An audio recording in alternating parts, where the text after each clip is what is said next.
This is the Big O Show. This is the Big O Show.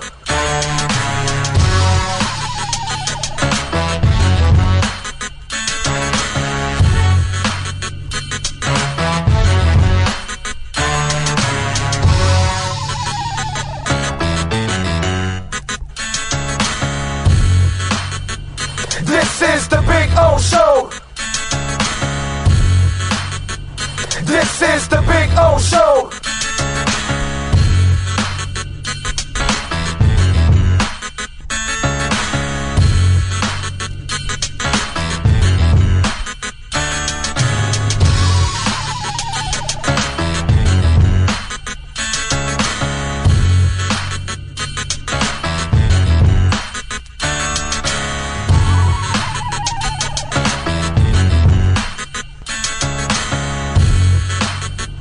This is the Big O Show. This is the Big O Show. This is the Big O Show. This is Welton Rayom has more than 62 years of litigation experience handling insurance disputes. They're committed to resolving even the toughest insurance claims quickly. Call them for a free consultation.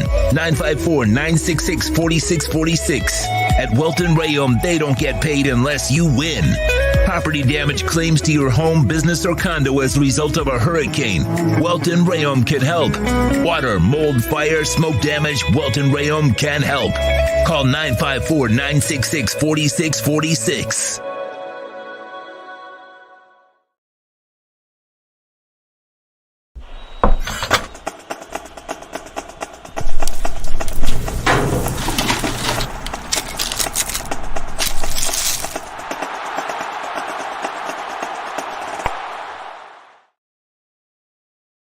There's no need to drive around South Florida wasting valuable time looking for a new or certified pre-owned Acura. Go to the #1 volume sales dealership in the Southeast United States. Craig Zinn's Acura of Pembroke Pines. Purchase with pace and space in a dealership tailored to your needs. From home buying to providing that personal touch. Contact the 2020 Satisfaction Award winner Craig Zinn's Acura of Pembroke Pines. 888-776-5123. That's 888-776-5123. Or visit them at 15601 Pines Boulevard in Pembroke Pines.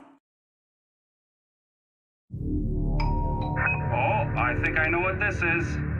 Houston, we have a package. Hello? No matter where you are, the Sloman Shield home security system guards your home. With next-gen perimeter protection, 24/7 monitoring, and interior motion sensing. And right now, get a free Sloman Shield security system and doorbell camera, all professionally installed, for free. Shield your world, the Sloman Shield. If you're a Miami sports fan, then there's only one store to go to, and that's Caneswear at Miami Fanwear in Davie. They're your one-stop shop for all your inner Miami CF, Canes, Dolphins, Panthers, and Marlins merchandise. They have hats, t-shirts, game day jerseys, and so much more. Located at 2511 South University Drive in Davie, and open 24/7 online at caneswear.com or innermiamiwear.com. Call them at 954-835-5597. Caneswear, the spot where Inner Miami and all Miami sports fans shop. Welcome to Red Light Therapy, a revolutionary technology perfected by NASA to aid in muscle strengthening and recovery. Red and infrared light has the capacity to penetrate deep into the cell's mitochondria, potentially leading to increased energy, faster recovery, and the optimal performance your body demands. Train, fight, recover.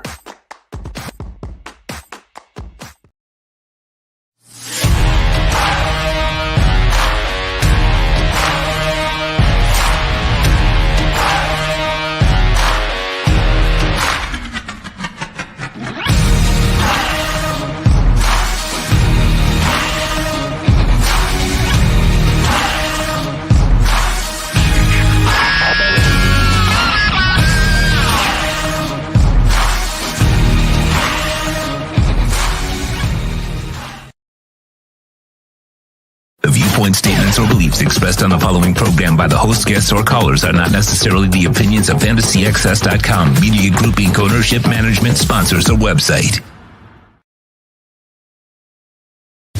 When it comes to South Florida sports teams, very few in the media have witnessed, lived, and covered it like the Big O. Let's start the program dedicated to your favorite South Florida teams with a passion that's unmatched. The Big O Radio Show is on. Here's the Big O.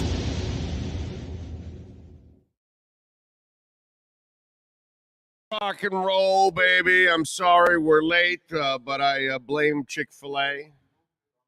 I did. What did I do? What am I? I'm a violator. Hold on. We can just do it this way.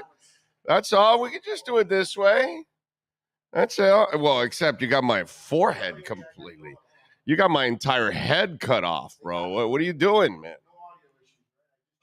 I don't think there's any audio issues. Okay. No audio issues. We're here. We're there. We're everywhere. We're like savoir-faire. You know? There you go. That's what it's all about. Sorry about that. By the way, Chick-fil-A, get your shit straight, bro. Jesus Christ, man. I was in that line forever today. One on Kendall Drive in 117th. I mean, I love my Chick-fil-A in the morning. You know, I like to go get my chicken biscuit. It's one of my favorite breakfasts in the entire world. And, wow, today was brutal, dude. Holy crap. And by the way, if you go to the Chick-fil-A on Kendall Drive in 117th, 20th, whatever the hell it is, it's on the north side, the west side of the Kendall Drive, right, of the Turnpike, and always go in the inside lane. It's always a little faster, but today nothing was fast. Today it was really bad. It's really bad. So sorry about that, as we're a little late. We are loaded, by the way, on the program. We got a bunch of folks going to join us. Jay Skursky is going to join us from Buffalo. He'll stop by at 11:30, so we'll talk to the Bills writer from the Buffalo News. Ira Winderman's going to stop by here in this hour at 10:30 in 15 minutes. We'll talk about the Heat as they eke out a victory against the Rockets. Boy, that third quarter showed up again yesterday. It's like, come on, man, you guys are playing the Rockets. And look, I get it. No Bam.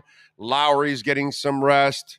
Butler played his ass off. Tyler Hero is shooting lights out. 10 threes last night. Why is it that every time somebody gets there, they stop right there? Like, he had plenty of time to break that record, and he couldn't break the record. It's like, damn it, dude. He tied Brian Shaw in the third quarter. And I was like, what happened? What, come on, finish it off, bro. Get the record.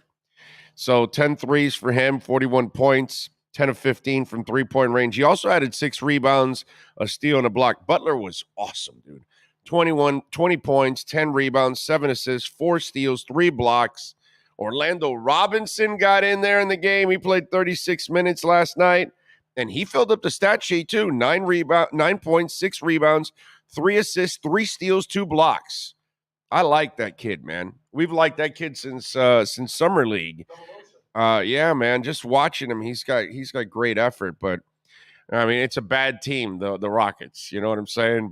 And you eke one out, and even if you're missing a couple guys, put it this way: it was fun to watch Tyler. It's always fun to watch, Butler make a great effort.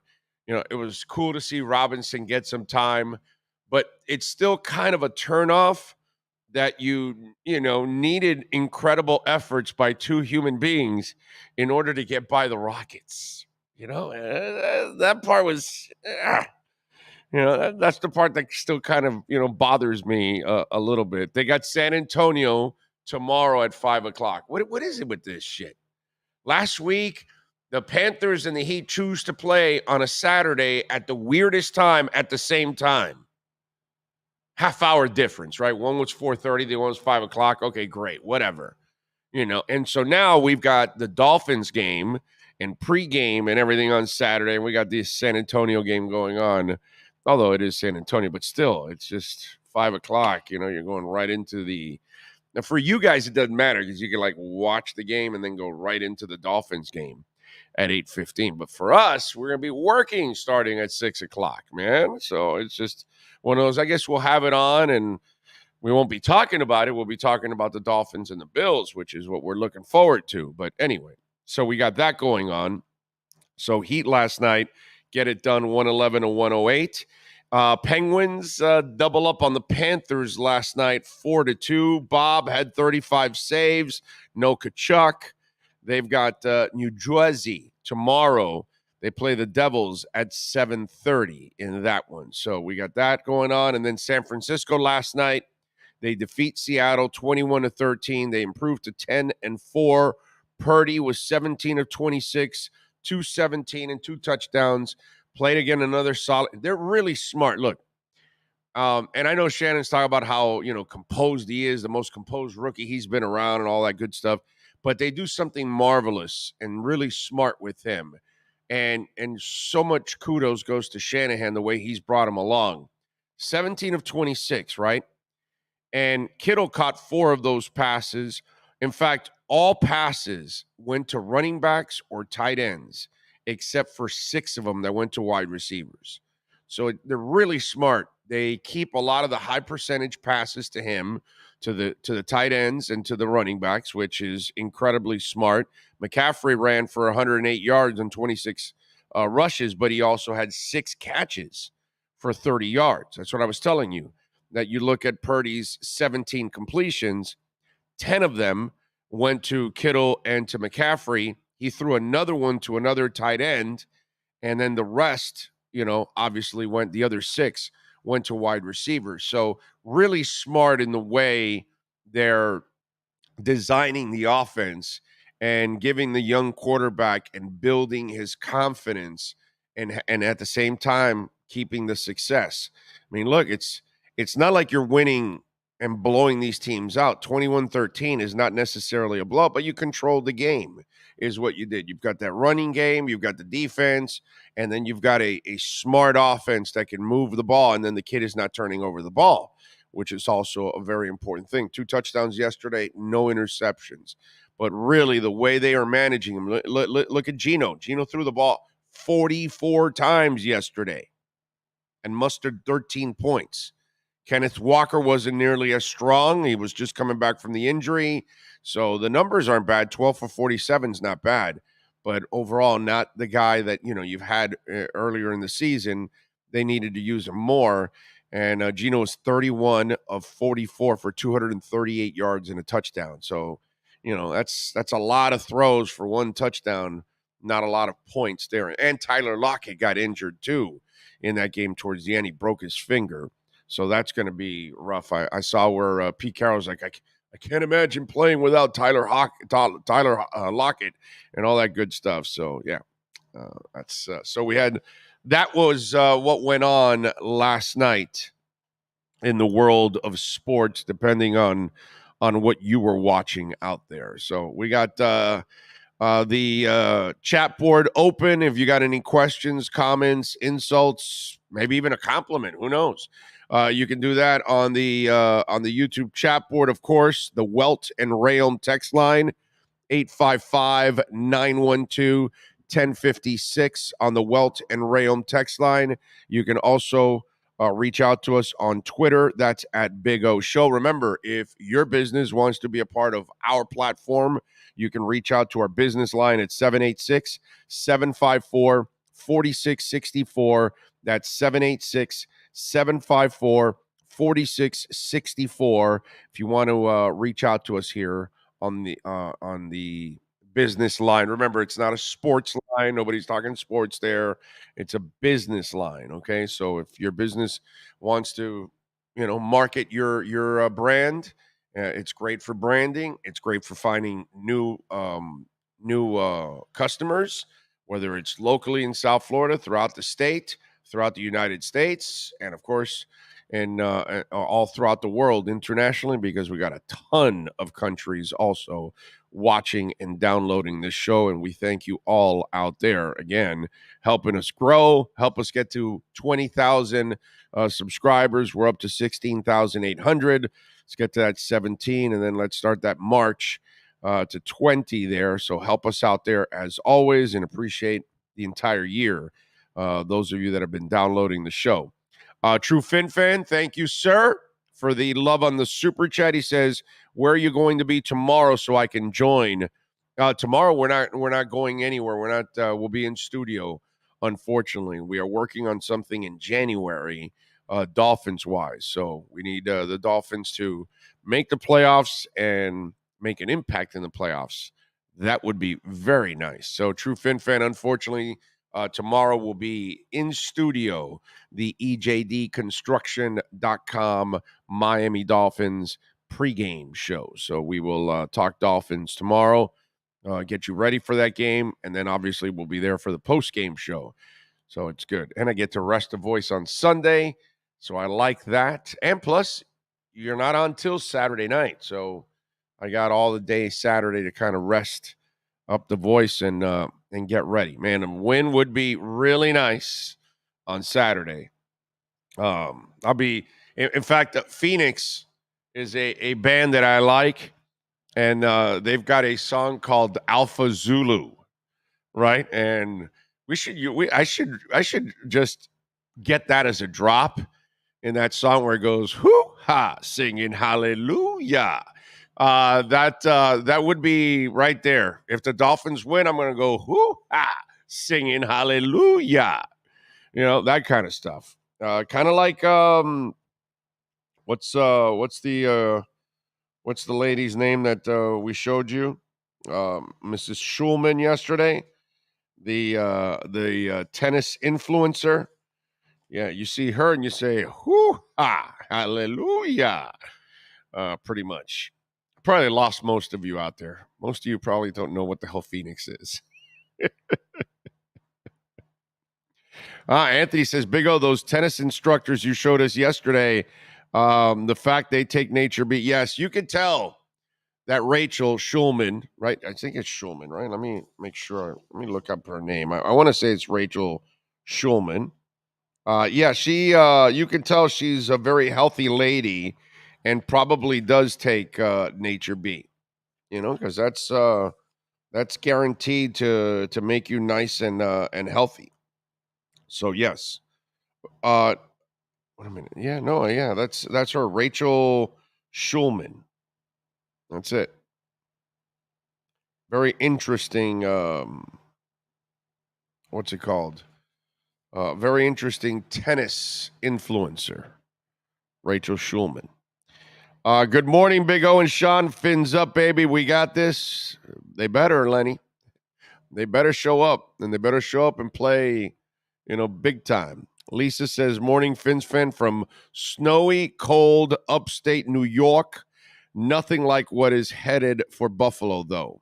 Yeah, it's going to be pretty bad. Cruz Ruiz says, buenos dias, Big O. David says, up here in Canada, near western New York border, the worst of the snow is expected to end by early Saturday. They should have time to clear the field, and it may be around freezing with breezy conditions. Who knows, bro? Predicting weather is so difficult. Whether it's cold, whether it's raining, whether it's snowing, whatever. Everybody's got to play in it, suck it up, and get it done. That's all. I just think I understand that it is a factor, okay? Because playing in the heat is a factor. Playing in the rain is a factor. Playing in the snow is a factor. I get all of that. It happens, but both teams have to do it. So you got to suck it up and get it done. And when the northern teams come down to South Florida and it's sweltering, and the Dolphins are on the side that's shaded, and the other team is on the side that's in the sun, that's what comes with the territory. And Miami doesn't win all those games. They lose some of those games. And you got to credit the team for going in there and battling the heat, even though they're not necessarily used to it because they're from the north, and yet they get it done and they find a way. They don't deal with this kind of humidity, and that humidity will suck the life out of you, just like when you go to Denver and you're playing in mile-high air and it's thinner, and so it takes a challenge on you in order to do it, and it's the same thing. Until you win, they don't make it a thing. Right? It's not a thing right now. Why? Because Russell Wilson and the Broncos suck. Nobody talks about the mile-high air because they suck. So they're losing all those games. So it's not a factor. But all of a sudden, if they would be a really good team and win, well, yeah, they're playing really well. And by the way, don't forget the mile-high air, that altitude, that really affects it. Whatever, dude. You know. I get it. Is there an effect to it? Of course. But in the end, it's all here. It's always all here. You got to go wherever it is in the country and whatever elements come with it. And in, Chicago or in the Meadowlands, you've got to deal with wind. So what? Everybody's got to deal with it. But we'll hear about it, right? Oh, it's the Meadowlands. Oh, yeah, the wind. Oh, it's Chicago, the wind. And, it's part of it. That's just the way it goes. The Boston Celtics back in the day in the Garden. Well, the dead spots on the floor. And there were parts where on the parquet, the ball didn't bounce as well. And, it was one of those things that the Celtic players knew exactly where that was. And not all the road teams would know exactly in the middle of the moment that they bounce. Oh, it doesn't bounce as well. And they almost lose. And the defender knows that that's a moment that they can make a move to try to take the ball away. That might be a little bit more tricky than these other things. But yeah, it's going to be cold. Deal with it, man. Suck it up. I don't want to hear that you lost because it was cold. I don't even want to hear that you lost, period. You need it, like I said, if the Dolphins lose this game on Saturday, they better lose an incredibly respectful game.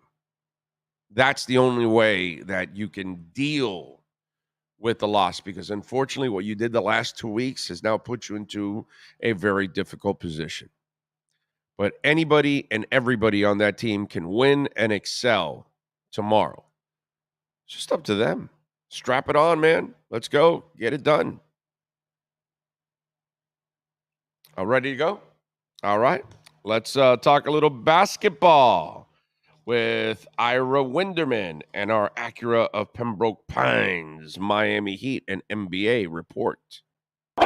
Heat fans, time for the best insight of your favorite team with insider Ira Winderman, exclusively on the Big O Radio Show. It's the Acura of Pembroke Pines Miami Heat and NBA report. Here's Ira Winderman. Right, Ira. Good morning, sir. After an interesting evening, it was one of those where I was obviously impressed with Tyler Hero. Butler was a monster. It was fun to watch Orlando Robinson play.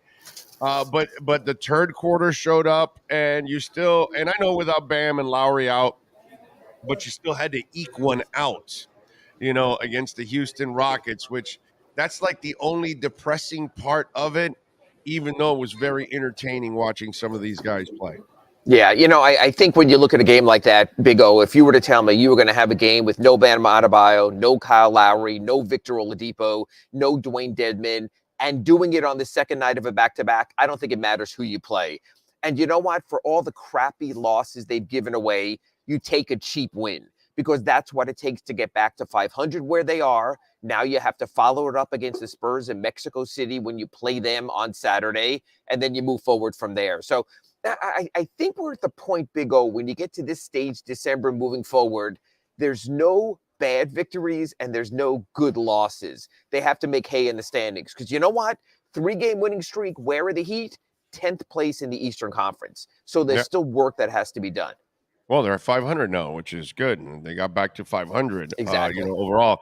The Tyler thing was weird, man. Dude, you get to the 10 3-pointers, and I'm like, all right, he's going to break the record. And that always seems to be like some kind of a ceiling, some kind of a wall for people. And he just didn't get that 11-3, man. You know what? He tied, I want to say he tied Brian Shaw in the third quarter. And I'm like, yeah, I mean, it was Brian Shaw. It was Brian Shaw, Mario Chalmers, and Duncan Robinson all had 10 before. But you know what? It's not just that Tyler stopped. The entire team stopped. Big O, they didn't score in the last 5 minutes. I mean, you talk about lucky and fortunate. They got up by that 12-point lead. It frittered away. They won it on their defense. Again, Tyler wasn't thinking about the record. You know what record he should have been thinking about? I'm thinking about the damn record, bro. Duncan gets there. Who's the other guy? Chalmers. Brian Shaw there. and Mario Chalmers. And Chalmers set the record. Shaw set the record, yes. But the other two got there, and it's like, okay. And they by the way, if I remember correctly, I think even both of them didn't get there at the end of the fourth quarter. They also had some time to break it, and they couldn't break it. And Tyler again, and I go, okay, finally somebody's going to break Brian Shaw's record, and it doesn't happen. But you're right. The third quarter showed up, and then it just completely discombobulated everything. Yeah, and you just survived. What was impressive is this. Only 2 players in NBA history have had 9 or more three-pointers in consecutive games. Stephen Curry did it 5 times. James Harden did it twice. Tyler Hero, though, became the first player in NBA history to get 9 or more on consecutive nights. Think about that, Big O. Think about the great three-point shooters in NBA history, going back to the Reggie Millers and the guys before Steph Curry who did it. Going back to a guy, who was in the stands last night, Jason Capono, showed up in the game of all people in Houston there. Heat three-point legend. So when you see what Tyler Hero has done, all of a sudden it's interesting. You and I spoke about this. 4 years, $130 million. Are they bat whatever crazy out of their mind? Well, maybe Tyler is that guy, because we were sitting there. I was with the media guys, Anthony Chang next to me, Jonathan Fagan from the Houston Chronicle, and we were saying, this guy's got it. This guy's an offensive guy. And It's interesting. Got people like you who have spoken about also, but he's not a two-way player and he doesn't defend. James Harden's not a two-way player. Steph Curry's not a two-way player. They both got better to at least get closer to average. What Tyler Hero does is what you need in today's NBA. And Big O, I'll say this also. By the way, it's the same thing. It's the same thing that I get in the arguments with stinking Omar Kelly on, that he gets this craziness about Gesicki wanting to block. And it's like, dude, Kellen Winslow didn't, I'm talking about senior, didn't block. Lots of receivers, Keith Jackson didn't block. And there's lots of tight ends nowadays that don't block. And there's lots of scorers in the NBA that have never really played great defense. But you know how golden it is to have a guy that can score? Yes. That's what this league is. That's what this league is about right now. That's what you need. That's what you have to get to. It's funny. During the game, I was sitting next to Anthony Chang, and we were speaking about Tyler and the assists are down from what he was before. You need guys sometimes to just have eyes on the rim. And I remember Dr. Jack Ramsey. We would talk to him about Alonzo Mourning, and Zoe would go weeks without an assist. And Dr. Jack would get angry, and he'd lean into us, and he'd go, I don't want Alonzo Mourning passing. I want him dunking the ball. Well, you know what? I want Tyler Hero shooting the ball. That's his special and unique skill. Yeah, no, I have no problem with that, because this isn't a defensive league anymore. So if it was that, then if we were in the 90s, then we got a problem here. You know what I mean? But even though you could still use a guy like that, even in the 90s, to come off the bench and light things up, because that's always been kind of part of the league. Exactly. Is to have a very offensive player. So I have no problem with that. Let me ask you now, Orlando Robinson. You said Nordman, and when you said that, I kind of cringed, because when I look at Orlando Robinson's line last night, it's 9.6 rebounds, 3 assists, 3 steals, 2 blocks. He's young, he's athletic, he's electric, he's all over the place. When I'm watching that game, I'm going, why are we going back to Dedmon? Explain to me. And so when I'm looking at Orlando Robinson, I'm going, young man, you deserve more playing time. Talk to me. 2 things there. What you want in a guy in Orlando Robinson's role is a guy who's willing not to play 5 straight games, and on a moment's notice, because Dedmon and Adebayo can't play, he's ready to go in there and do what he can. In other words, he's not looking to make a name for himself. He's looking to survive. He's the perfect player for that. but he is also an under-the-rim NBA center. Last year at the Chicago Pre-Draft Combine, he came out with the lowest, worst metrics of any player. He couldn't jump, wasn't very fast, so it's hard to make a guy like that work. You can make him work, and like he did last night, in limited minutes in such situations like that. He's a very good third-string center. And Big O, there have been times this year that he needed a third-string center. And with Omer Yurtseven going through the ankle surgery and being out for 3 or 4 months, you don't have that. With Dwayne Dedmon dealing with the plantar fasciitis in his left foot, he's not even available. You don't have that. I like the workman-like guy. That's the problem with this Heat roster this year. They're only carrying 14 because of the luxury tax. I'll let you deal with that on Monday when we do our next Accurate Pembroke Pines report. So you have that in play. They're carrying Udonis Haslem. We saw his limitations last night, even in his start. So the Heat don't have the roster spots for those extra couple of guys when you would want a third-string center who can contribute when needed. That's what helped last night. The problem was, in order to add Orlando Robinson, you had to cut Drew Smith. Well, last night, the Heat had no point guards. The Heat didn't have Kyle Lowry. The Heat didn't have Gabe Vincent. So Tyler had to play double duty. Other guys had to handle. That's what I'm concerned about. When you're talking about the struggles of this Heat team, when you talk about the money not spent, luxury tax and things like that, it gets harder to win with less. And I think that's where the Heat are right now. So last night, it takes the ultimate in grit in order to pull it off. I know, but I just think he's more well-rounded than Dedmon at this point, and kind of goes with, I think also because he's athletic and can run, also goes even more with this league now, where Dedmon, we talk about all the time how he's limited because he's an older player and can't move the same way. I just found it that. It was like, interesting. No, it was interesting. And Big O, one other thing. By the way, with all those metrics, that's not what you see on the court. Correct. You see on the court the hustle and the heart, and that kid was in every scrum last night for rebounds. Keep in mind with Dedmon. And by the way, the summer league was the same way. He was electric. Yes, you were there. Absolutely.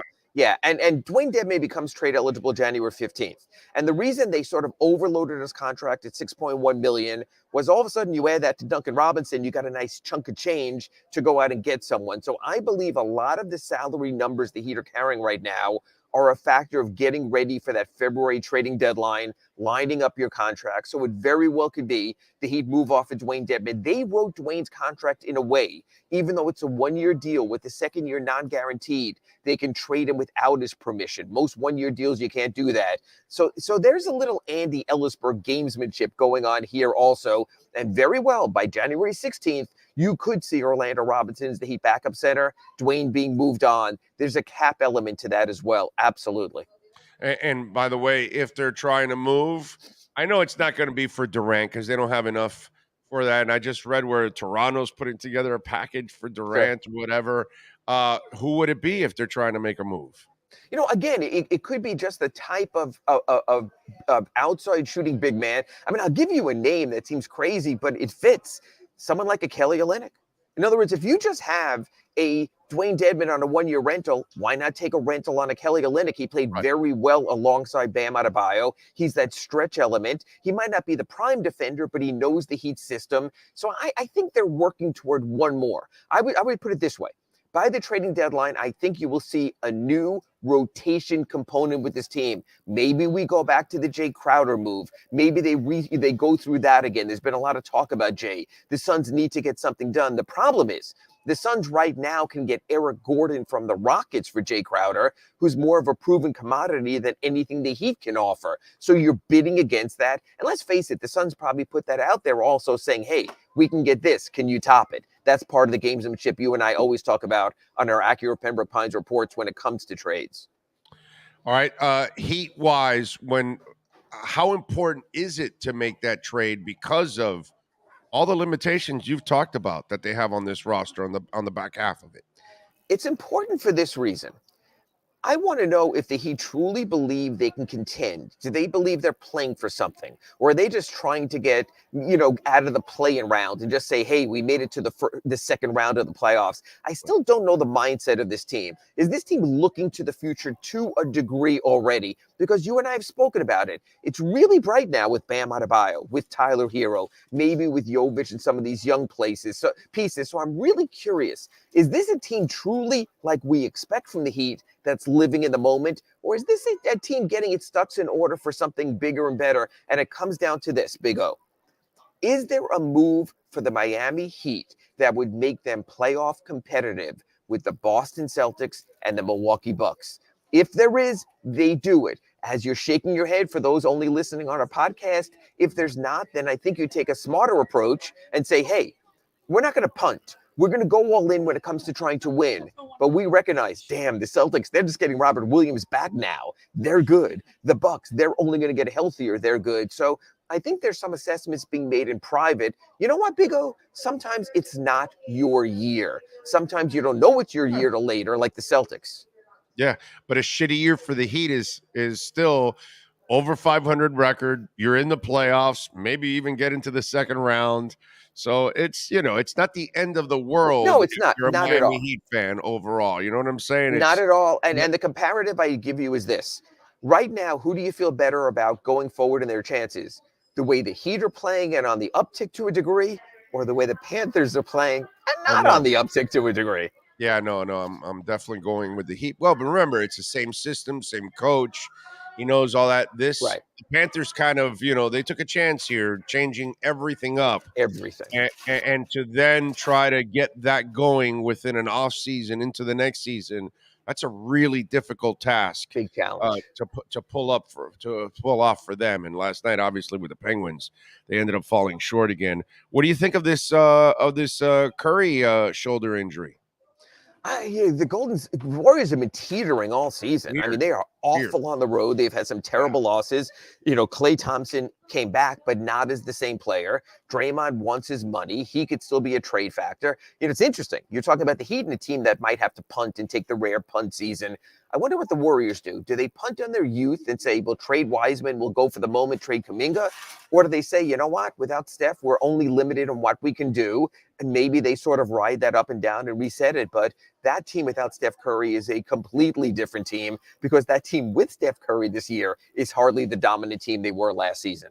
Yeah, and I got to say that I know it's kind of, I guess, a little touchy, and maybe some people might not look at it as the right move because of, whatever, what's it called?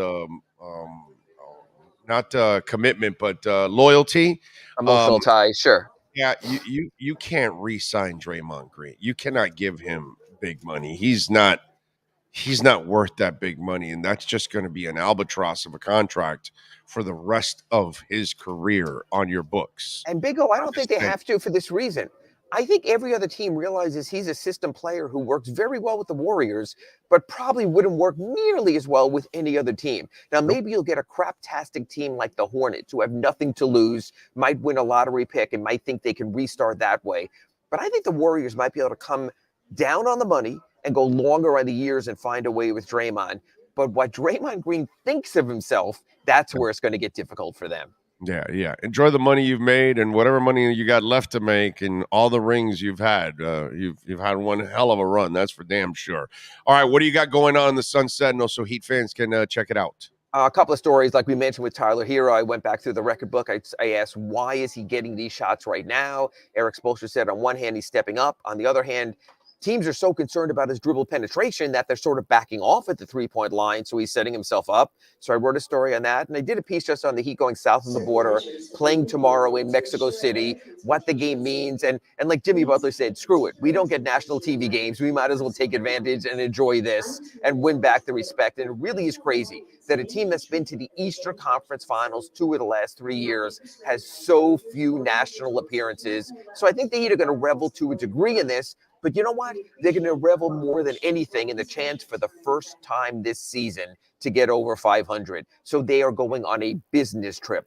They are flying out today. They're going to get in. They flew out actually late last night. No major media events for them. They sent Glenn Rice as their team ambassador to a clinic down there. They're going to get the victory. They're going to come home. They only play one game over 5 days after that. What a wonderful reset this would be, Big O, to get above 500 and then be able to get everyone healthy, reset it moving forward. Did you catch Tyler Hero on the postgame show? I was there. I was there with him. No, on the TV, you mean? No, on the court. No, I did not catch that, no. Yeah, they were talking about the next game. Yeah, I don't know where we're going, New Mexico or wherever we're going. Yeah, we got to go play. And it's like, so New Mexico to Mexico City. It's like, I get that they sound the same, but really? Did you confuse the two? Did you not bring your passport? No, Tyler would be in Albuquerque today. I would look at it that way.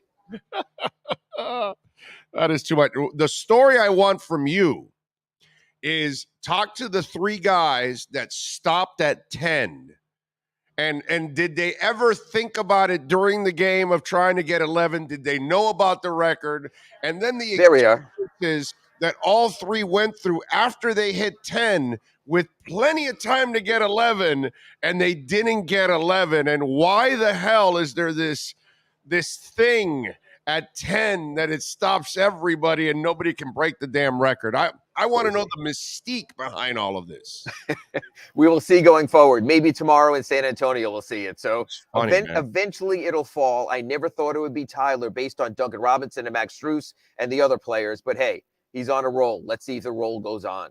Yeah, or Orlando Robinson's going to break the record tomorrow. That's what's going to happen. Orlando Robinson's going to do it. Okay, I'll keep an eye on that. That's it. All right, follow him on Twitter at Ira Heatbeat, and make sure you subscribe to the South Florida Sun Sentinel and support Ira and all the great writers there. Ira, be safe in your travels. Thank you, my friend. Hopefully the plane works better than the internet at the airport. Thank you, Big O. You got it. There you go. Internet was strong, actually, at the airport. No, it wasn't? He sounded great. Oh, it froze? Oh, okay. See, I don't always look because I'm looking at the camera. I don't always look. Sometimes I'm looking down, and when I'm looking down, I'm actually looking at the person that's talking. It doesn't seem like it, but I'm actually looking because it's right here. The screen's down. You know what I mean? But a lot of times I try to look forward because I'm trying to talk to the guest or talk to you all out there. That's kind of what we do. That's Ira Winderman right there with our Miami Heat report. You've been listening to the Acura of Pembroke Pines Miami Heat and NBA report with Ira Winderman. When you're looking for award-winning service and great deals from the #1 volume Acura sales dealership in the Southeast United States, you go to Craig's in Acura of Pembroke Pines at 15601 Pines Boulevard in Pembroke Pines. All right. There we go. Things are not good in the market there, huh? Definitely not starting off well today. I think things are planning. People are planning for 2023 to start off in a very slow fashion. Anyway, we thank Ira Winderman. By the way, Manny Navarro will join us at the top of the hour. We'll get the latest with the Canes. Obviously, they are recruiting monsters right now. They're up to number 3. That's kind of exciting, I guess. I say I guess because I don't get excited about this. I'm not the guy. I don't care about these stupid ass rankings. You know, none of it means jack crap to me until I actually see the player play, and then okay, so he justifies, all the hype and all that. I've seen way too many that don't justify the hype, and I count on Mario to get those guys. But I still have to see them. I'm not that guy that gets excited about a high schooler signing. I just can't do that. Doesn't do anything for me. I've watched way too many of these people just, suck. Be Tate Martell and DJ Ivy. So there you go. Who got a Trump NFT yesterday?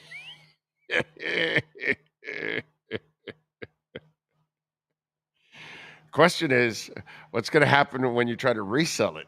You paid $99. You'll be glad to get $9 when it's all said and done. Oh, man. It's awesome. What's that? Yeah, on Dollar Tree. Murphy says fans can criticize, especially after Tua and team been stinking, Buffalo owns Miami at home, and Miami shown nothing to indicate anything different will go down Sunday. I hope Miami proves me wrong. Murphy, you're the same guy that said they were going to lose in the first month of the season because you're not doing anything except saying the same shit that every other negative fan says. So you were wrong in the first month of the season. Let's just start with that because you didn't predict that they were going to win in the first month of the season. That attitude there, you're not the guy that predicts anything positive for the Dolphins. You're the guy, you're part of the fan base that is nice and loud now, the minority. Remember what we talked about with the loud minority?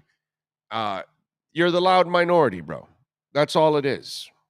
But appreciate it, man. You know, and I guess I know you're checking in with the negativity. We got you. See, before that, look, I just read that now, and then a couple minutes before that one tweet that he was talking about, he says, "Big O Miami in big trouble tomorrow night." There you go. I like those folks. Like they're telling us something that we don't know that it's going to be a tough game.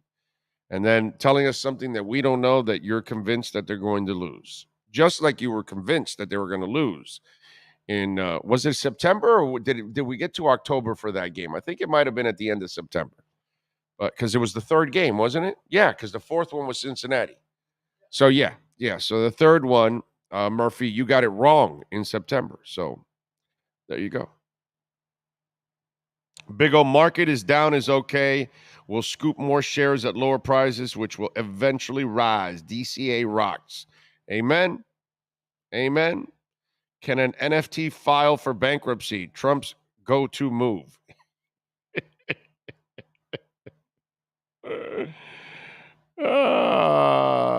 Let's see. What else? 19 3-pointers in 48 hours by Tyler is pretty cool. I know it was against some crappy teams, but the schedule is the schedule. Hopefully he can keep it up. Yeah, he's been shooting lights out, dude. He's been fun to watch. And, you know, I know he's not the, you know, total player and all that stuff. But if you get other ones and he's the specialist that can do a lot of scoring for you, handle the ball too and help out a little bit in creation. And Tyler, by the way, gets some rebounds too at times. He can help you out in other ways. He's just not going to be a shutdown defender. But if you can score the way he can score, there is value to that. And especially in this league, you need people that can score, man. You know? So, yeah, I got no problem with that. And that was a lot of fun to watch last night. Watch him play and watch what Jimmy was doing too. Because with those two guys, man, I'm telling you. And Orlando, not Alzigari, but Robinson, he was fun, man. I think Mike Sterner says, I think we're going to see a steady diet of Allen running the ball, Singletary, McKenzie, and Beasley catching a bunch of dink and dunks craps all night long. Well, as long as it ends up in a loss, I don't care what they do. I don't care what the Dolphins do, as long as it ends up in a win. Okay? Just win the damn game. David says, up here in Canada. Okay. No, I think I read that one. Poop may not be right about a lot of things, but I'll give him credit on the coffee crisp. Delicious. You know, I still haven't bought them. When I went to the Publix the other day, I guess it was a Hispanic neighborhood or something. Although the shelves were missing some stuff. So maybe that wasn't they had coffee crisp missing. Don't we have like a supermarket right here? Like right when you get out of here, isn't that a supermarket right there? Used to be like an extra. How do you pull in? Don't you get off the highway and come through the yeah, and then to the right when you're coming here? Yeah, I think it's a Publix, right? Maybe I'll go here to this one. Yeah. Maybe I'll go to the Publix that's right here because the one by my crib did not have the coffee crisp. So yeah, Poop Art's good. He's right about a lot of things. Not the Teddy Bridgewater thing with Tua. Yeah, I'm not going to ever let that one go. I can't. Listen, if Tua fails, You think anybody's going to ever let me down with the whole Montana comparison? No. They're going to kill me for that for years to come if Tua fails. That's how this game is played, man. Live with it. That's how it goes. Oh, so Big O, what part of both teams must play in the 9 inches of snow tomorrow night? Yeah, none of them, actually, because they'll sweep all of that away. That's the funny part about all of that. Unless it's literally snowing the 9 inches during the game, that's when then you know. But more often than not, they're gonna snow plow everything out of the way, and then they'll just have to deal with some cold ass weather. That's it, man. Big O, do you know what's going on with Binance? Ricardo, look, I can only tell you what I see. Again, not a financial advisor, but I think there's nothing wrong with Binance. I just think there's a lot of FUD out there. They have more than enough money. Okay? The withdrawals have not been a problem whatsoever. When they slowed the withdrawals the other day on the USDC, it was because the banks were closed. And crypto's open 24 hours. But if the banks are closed, well, then they can't get the money out. So you got to wait for the banks to be open. And then once the banks opened up again, then the flow went back out for the USDC. So that was the only delay that there was, and it had nothing to do with them. They've got more than enough money. They have said over and over again, everyone can withdraw all their money with no problem. Go ahead and do it. And billions went out, and they did not flinch whatsoever, unlike other exchanges. So I don't see an issue with Binance. Now, as I've told you all many times, do not keep your money on any exchange, ever.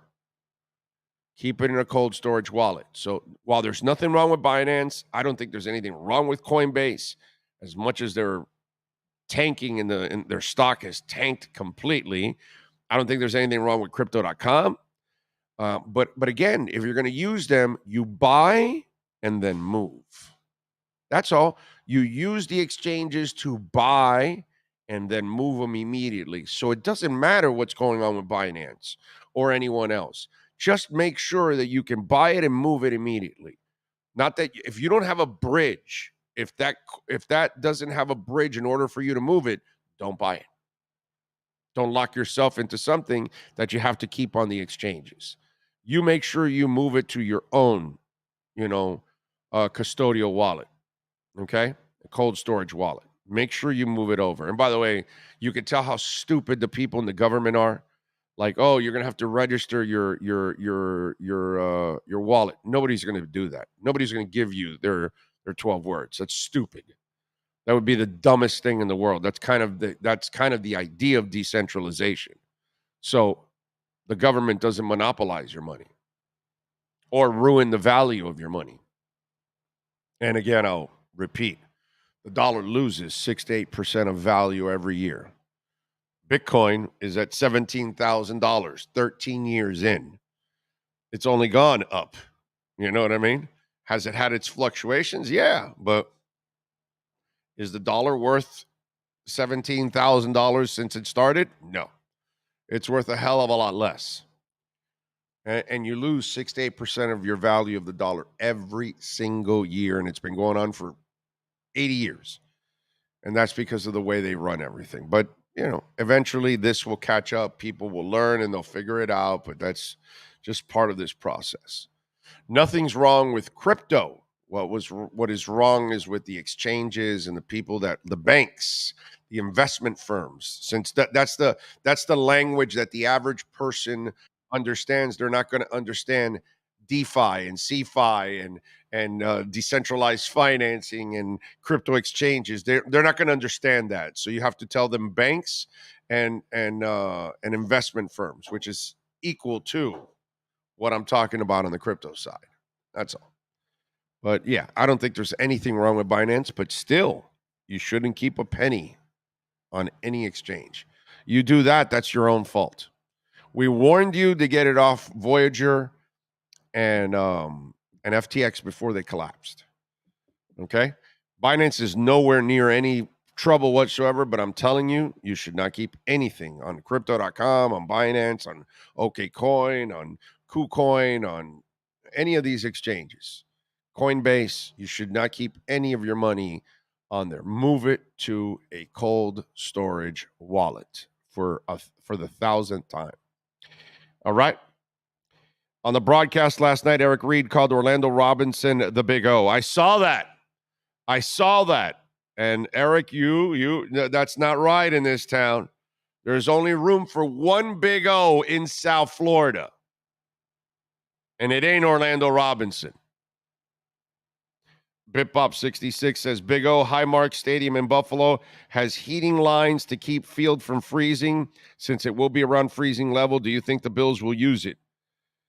Yeah, they probably will. So their players also have traction on the field too. You know what I mean? Because that affects everybody. So I'm pretty sure they probably will do it. All right, Manny Navarro is ready to go. He is locked and loaded for hour number 2, live from the KSDT CPA offices. Hour number 2 of the Big O radio show, mastered by Sean Stanley, is next on the Sports Talk 305 network. When you move, you need a reliable company led by passionate folks, eager to assist its customers during a transitional process that needs to be smooth. Call Essential Moving Experts at 844-368-5750 for all your local and long-distance moving needs. You can rely on Essential Moving Experts. Mention the Big O Show and get $150 off. Family owned and operated, they offer free 30-day storage, full-service moving, fully licensed, bonded, and insured. Moving was never so easy. EssentialMovingExperts.com.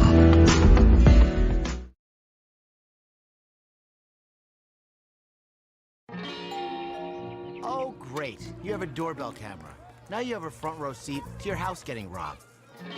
They're breaking into my house! Ooh, there goes the TV. I'm sure it'll turn up at the pawn shop. No, not the TV! Just because you can see them, that doesn't mean you can stop them. With Slogans, you get 24-hour monitoring, a free home security system, and professional installation. Plus, free doorbell camera, one that'll actually work for you. Get out of my house! Get out of the house! Call 1-800-ALARM-ME. For over 16 years, EJDConstruction.com has provided South Florida residents quality craftsmanship, accurate project management, and exceptional service. That's why EJDConstruction.com is an A-rated member of Angie's List and the Better Business Bureau. When you're looking for the right custom home builder for additions or home remodeling, please call my friend Eric at 305-433-4843. That's 305-433-4843 for EJDConstruction.com. If you're a Miami sports fan, then there's only one store to go to, and that's Caneswear at Miami Fanwear in Davie. They're your one-stop shop for all your Inter Miami CF, Canes, Dolphins, Panthers, and Marlins merchandise. They have hats, t-shirts, game day jerseys, and so much more. Located at 2511 South University Drive in Davie, and open 24/7 online at caneswear.com or intermiamiwear.com. Call them at 954-835-5597. Caneswear, the spot where Inter Miami and all Miami sports fans shop. The viewpoint, statements, or beliefs expressed on the following program by the host, guests, or callers are not necessarily the opinions of FantasyXS.com, Media Group Inc. ownership, management, sponsors, or website. Time for Canes fans to get what they want. Information, insight, and perspective. It's the Caneswear Miami Hurricanes Report with Manny Navarro, exclusively on the Big O Radio Show. Here's Big O and insider Manny Navarro. All right, ready to rock and roll. There he is. How you doing? Good. How you doing? You don't have to travel to like Boise or some shit like that for a bowl game right now. It's nice, man. It's really nice. I got to be here for the state championships. I love going to the high school state championship games. I was there last night to see St. Thomas Aquinas and Homestead play. Tonight I'll be there for Central and American Heritage. I get to see some of these kids that I'm writing about and see the ones for the future. So, yeah, I'm happy not to be freezing somewhere. All right. And looks like the news continues to be good news. as they add another monster, and the class is up to like number 3 ranked in the country. Is that the deal? Yeah, they got up to number 3, but the whole thing is everybody else is recruiting too. So Texas, they got themselves a 5-star linebacker out of named Anthony Hill, a kid that Miami was actually in on too for a while, and so they moved past Miami up to number 3 last night in the 247 Sports Composite standings. But still, an outstanding class from Mario Cristobal. One of the best ones Miami's ever had, if not the best one, at least in the modern era, where everybody's got these rankings. Samson Okunlola, 5-star out of Massachusetts, Thayer Academy. I actually spoke to his high school coach yesterday for a little while. There's a connection there between him and the coach at Miami Columbus, and of course we know who went to Columbus, Mario Cristobal. That guy went to Columbus? I had no idea, really. Yeah, so there's sort of a trust factor there, and obviously I think for Miami, John Ruiz, NIL, all of those things played a factor. This kid, Samson Okunlola, calls himself the pancake honcho, 6'5", 305. He wants to kind of, the whole pancake blocks, pancake mix. He wants to sell that product, and he's one of these, I think probably one of the first athletes coming to college who's really, I think, going to try to market himself in ways that we haven't seen before. We've seen the T-shirt sales, we've seen that kind of stuff, autographs. Well, Ruiz or whoever his agent is, Original Pancake House. I think we could. I would not be surprised, though. I would not be surprised if we see a pancake honcho food truck somewhere around the city serving up pancakes, things of that nature. I wouldn't be surprised. Smart thinking. My fat ass will be there, bro. I love pancakes. Love pancakes, by the way. And since Ruiz is into digital currency and stuff because he knows crypto, on the Cardano ecosystem that I know I'm talking Chinese to you right now. Yeah. Pancake Swap is on the Cardano ecosystem. It's called Pancake Swap, and that's where you can swap a lot of coins, Ethereum for Bitcoin or whatever you want to buy. And so it's an exchange on Cardano called Pancake Swap. He needs to talk to Pancake Swap. There you go. Pancake honcho, Pancake Swap. A lot of pancaking going on. Look, huge victory for Mario Cristobal and those guys. I know the kid made the trip to Florida last weekend. They produced all kinds of videos of him, eating his pancakes there in their locker room, and what a great visit. And and really you look at it from an outside perspective. Florida State hosts Ruben Bain, the defensive lineman from Miami Central. We got video of Mike Norvell singing his mom happy birthday. You've got all these people in Florida going crazy over Samson Okunlola. In the end, who wins? Who gets the recruit? Mario Cristobal. All right. Yep.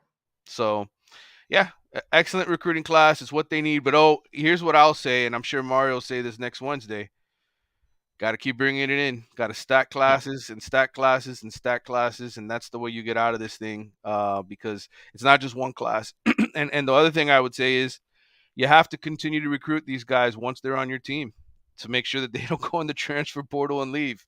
You got to make them feel important, and that's the trick in today's game. You can sign all these recruits, bring in all these players, but if you don't have a good environment for these guys to flourish in, if there's a lot of losing, if there's a lot of frustration, doesn't matter if you sign them because they'll be somewhere else in a year or two. Yeah, that's why I don't get that excited with all of this. One, I need to see you play, and two, then I need you to see if you're actually going to stick around through the ups and downs, like Cam Kitchens, bro. Right. Cam Kitchens can tell this program to go F itself, and he can go find 80 schools that will be dying to have him play. But instead, he takes a leadership approach and tells everybody, you better come back ready to rock, or get the hell out of here and get on the transfer portal and get out of here. You need more of those kind of kids. You need the kind of kids that really are going to commit themselves. They're going to lead. They're going to push other people to be the best that they can be.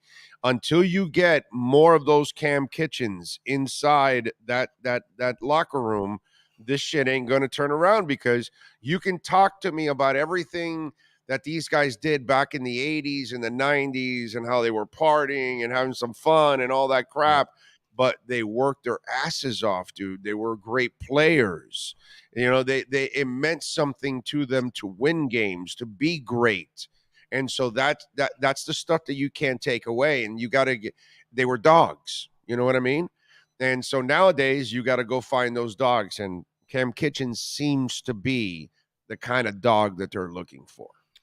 Absolutely. And I think Cam, you know, nowadays, if I was his agent, I would have said, hey, you got to go into the transfer portal, man. Get the most money, get the best deal, get the best situation for yourself. But this is a kid that grew up in South Florida, who loves where he is, wants to do it in front of his friends and family. And so he's motivated. He did sign a new NIL deal, and he's making more money. Good. But in the end, I mean, he could have left. This is still a 5-7 program. Oh, he could have very well said, I don't need this. I can go flourish somewhere else. But if you don't have those guys, Manny, this shit ain't turning around, bro. No, and that's ultimately what I think Mario was trying to weed out of the program. Oh, when people say, you know, what culture is he trying to build when they go 5-7 and this and that? I said the culture where guys who are here want to be here, who want to be here for the right reasons. And so you have a Cam Kitchens that the NFL will draft you, because they ain't drafting you anymore in the NFL here at the University of Miami. You're barely getting guys in to the league now, where you used to wonder about how many first rounders were going to be taken from the Miami roster every year. Now, dude, you're lucky if you get a draft pick or 2 or 3 in the entire. Yeah, I mean, it really has gone to shit, so to speak, here in the last few years from that perspective. And that's why a guy like Alonzo Highsmith is here. Yeah, I think we lost each other for some reason. I'm not sure. Let's see if there's a way to fix this.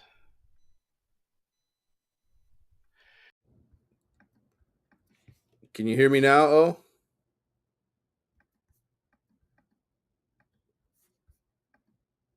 Can't hear me? I can see you. I don't know what the signal is. Okay.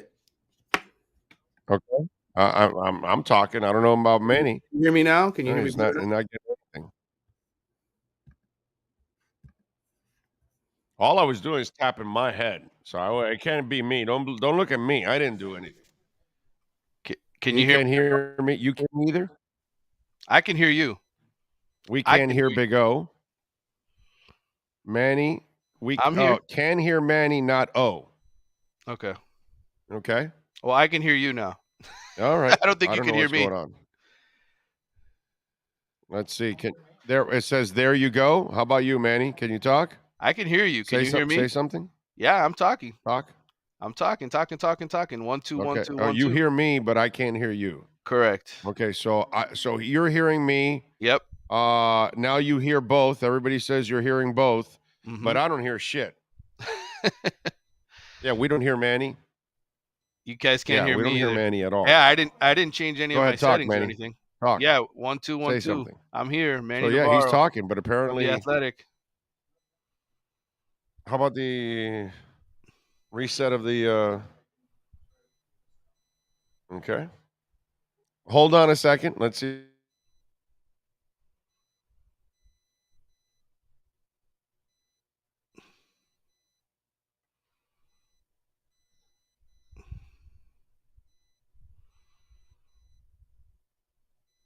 I can't hear you anymore. You went away.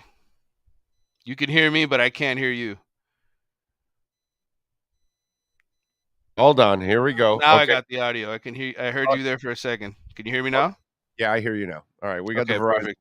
going on. All right. So, what were you saying that? Well, no, that obviously the NFL pipeline went to shit. Yes. You know, for Yes. Miami. You know, in the There's a last reason. few years. There's a reason. Yeah, I mean, you're not getting the Cam Kitchens anymore. You're not getting the guys that really are supposed to be NFL type players. So it's not. So for people to look around and say, "Well, we hear this shit all the time that they got to change the players. They got to change the players." Well, look at the results. Look at what's going on in the field. Look what's going on in the NFL draft. That's all you need to know. Obviously, all the last coaches here have not done good enough compared to what you used to do. And go Mhm. look at Clemson and go look at Alabama and go look at Ohio State and go look and how they're getting a crap ton of players drafted every single year, and Miami isn't. And that's what Mario has to get back to. He has to get back to where you're sitting there. You know what? He has to get back to the point where he forces me to go down a pro day because Yes. there's actual pros there, so I can go talk to them. Not Right. now that there's cuatro gatos, as we say in Spanish. And so that's not. It's not attractive for me to go down there for that because that's not going to get me anywhere. And that's what he's got to get back down to being the you. Yeah, I think one thing that hasn't been talked about enough, and I think every now and then I've mentioned this to you and to others on my podcast. Football IQ, being able to know what you're doing, playing with confidence. Those are two things that I've seen disappear at Miami. There's a lot of guys who I think are just unsure of what they're doing, unsure of their assignments. They blow assignments. It's a lot of mental mistakes and mental hesitation. And when you don't know what you're doing, it slows you down. It basically just displaces all the athleticism and skill you have. You can be the biggest, strongest, fastest guy, but if you don't know what you're doing, forget it. And I think that's part of what we're hoping Mario brings in terms of stability at some of these coaching positions. Being here, signing a 10-year contract. I mentioned this to you the other day on the show. 70 head coaching changes in the last, since 2020 or whatever. It's crazy how many, and that affects everything. That affects the entire program when you have that much movement at the top and assistant coaches and coordinators leaving. You look at Miami and the most successful, coordinator slash assistants that they've had, right? Rhett Lashley here for 2 years. Manny Diaz, he was the defensive coordinator for 3 years. After 3 years, that thing started to look really, really good, right? They had their best year in Manny Diaz's last season. I hope whether or not there's coaching changes this offseason, they can find some stability at some point and maintain some of the same schemes, some of the same coaching concepts, tackling concepts, all the things that they should be doing so that these kids can settle in and there's a comfort level with what they're running. I think once we get to that point, that's when we may finally see these guys start to win games again. Ruben Bain is the kid's name, right? Yes, Ruben Bain from Miami Central. He better be good because that's a really good name.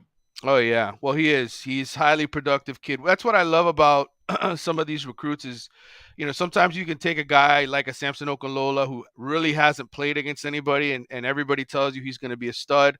And you say, well, who did he play, right? Ruben Bain has played the best competition in the country. Miami Central plays great teams every single week. They go play the IMG Academy, the school that has, all the Miami commitments. They went up there and they beat them. Central beat IMG Academy this year. They're ranked in the top 5 in the country. And Ruben Bain is highly productive. 28 sacks at 29 last year as a junior. This kid, it's kind of like an Aaron Donald type situation where, Aaron Donald wasn't very tall. If Ruben Bain was 6'4" or 6'5" instead of 6'2", he's probably a top 5 recruit in the country. He's probably one of the most coveted names. Not that he isn't already, but it's different when you're number 70 in the in the list versus number 5 or number 3 or number 2. And I think he is that kind of a talent from everybody I've spoken to. And from watching the kid with my own eyes, I watched him last year in a couple of games. I watched him this year in a couple of games. He is a dominant player who always finds his way to the football, and he's very, very bright. And again, knowing what you're doing, how important that is to having success. And he's the kind of guy who I think changes the room. He makes other guys around him want to win, makes them want to kind of fall into place. And so definitely a transformative player, I think, coming to Miami. Well, obviously, Mario Cristobal is slacking because you said last night somebody knocked him up from the perch of 3 to 4. Right. So what's that slacker doing to get the Canes back into top 3? What's the next name we're hearing about that they're trying to sign? Well, there's 2 other local kids or a couple of other local kids that they're trying to get into the class. Mark Fletcher is a running back, a big-time running back from Plantation American Heritage. His teammate, Damari Brown, who's a cornerback, both of those guys are supposed to be going to SEC schools. Fletcher was committed to Ohio State. Florida looks to be his leader. He wants to go to a place where there's a college atmosphere. But from what I heard last night from talking to his high school coach, who will be coaching in the state title game tonight, that Miami did gain some ground, for Mark Fletcher. I think Damari Brown, the same situation. Miami's also after his older brother, who was a starter at UCF. So I think those two kids in particular, and the transfer portal. I mean, they're going to get a starting offensive lineman, a 2-year starter from Alabama, Javian Cohen. He's down here this weekend visiting. He started for 2 years on Alabama's team, played in the national championship game last year, started at left guard. They have another transfer on the defensive line, Thomas Gore from Georgia State, a kid who was all Sun Belt type player, highly productive, a lot of tackles for loss, sacks. And then wide receiver, that's a position where I think at the high school level, unfortunately, they're not going to get the kind of guy that they want, I think. But they have Oregon transferred Dante Thornton, a big-bodied guy that Mario recruited out of high school, top 100 type recruit, who left there and is supposed to be visiting this weekend as well. So they're going to add another 5 to 6 guys here. And again, I told you, this isn't going to stop. There's going to be more departures. There's another transfer portal window in May after spring football. So again, I've said this to you multiple times. This roster won't be finalized until they actually start fall camp. There you go. All right. So Cristobal, let's go. Let's pick it up, bro. Top 3. Got knocked out of the perch, slacker. Let's go. Get some more recruits in there. Follow him on Twitter at Manny_Navarro, and make sure you subscribe to The Athletic and support him like I and many others do. Manny, have a great weekend, my brother. Appreciate you. You too, brother. Take care. You got it. There you go. Manny Navarro, baby, with our Caneswear Miami Hurricanes report. And if you want anything and everything with the Canes logo on it, well, they got it pretty much at Caneswear, 2511 South University Drive in Davie. Get on down there. Go see Jeff. Go see all the great people. Brett just does an amazing job. The owner is just absolutely phenomenal, and his employees are just second to none. Jeff's the manager there. He does a great job. Just some great people. They got Dolphins gear. They got Heat gear, Marlins, Panthers, Inter Miami, and anything and everything with a Canes logo on. Also Florida Panthers. I don't know if I mentioned that. Every team locally in town pretty much. Except they probably have the Marlins on a clearance rack. It's probably what they do. I'm joking. I have no idea. But they do have Marlins stuff there. It's probably all on clearance. But they do have Marlins stuff there. All on clearance in a bin somewhere. But they do have some of that. 2511 South University Drive in Davie. By the way, you can go online and you can purchase online, and orders over $99, free shipping. Caneswear.com. If you're a Miami sports fan, then there's only one store to go to, and that's Caneswear at Miami Fanwear in Davie. They're your one-stop shop for all your Inter Miami CF, Canes, Dolphins, Panthers, and Marlins merchandise. They have hats, t-shirts, game day jerseys, and so much more. Located at 2511 South University Drive in Davie, and open 24/7 online at Caneswear.com or InterMiamiWear.com. Call them at 954-835-5597. Caneswear, the spot where Inter Miami and all Miami sports fans shop.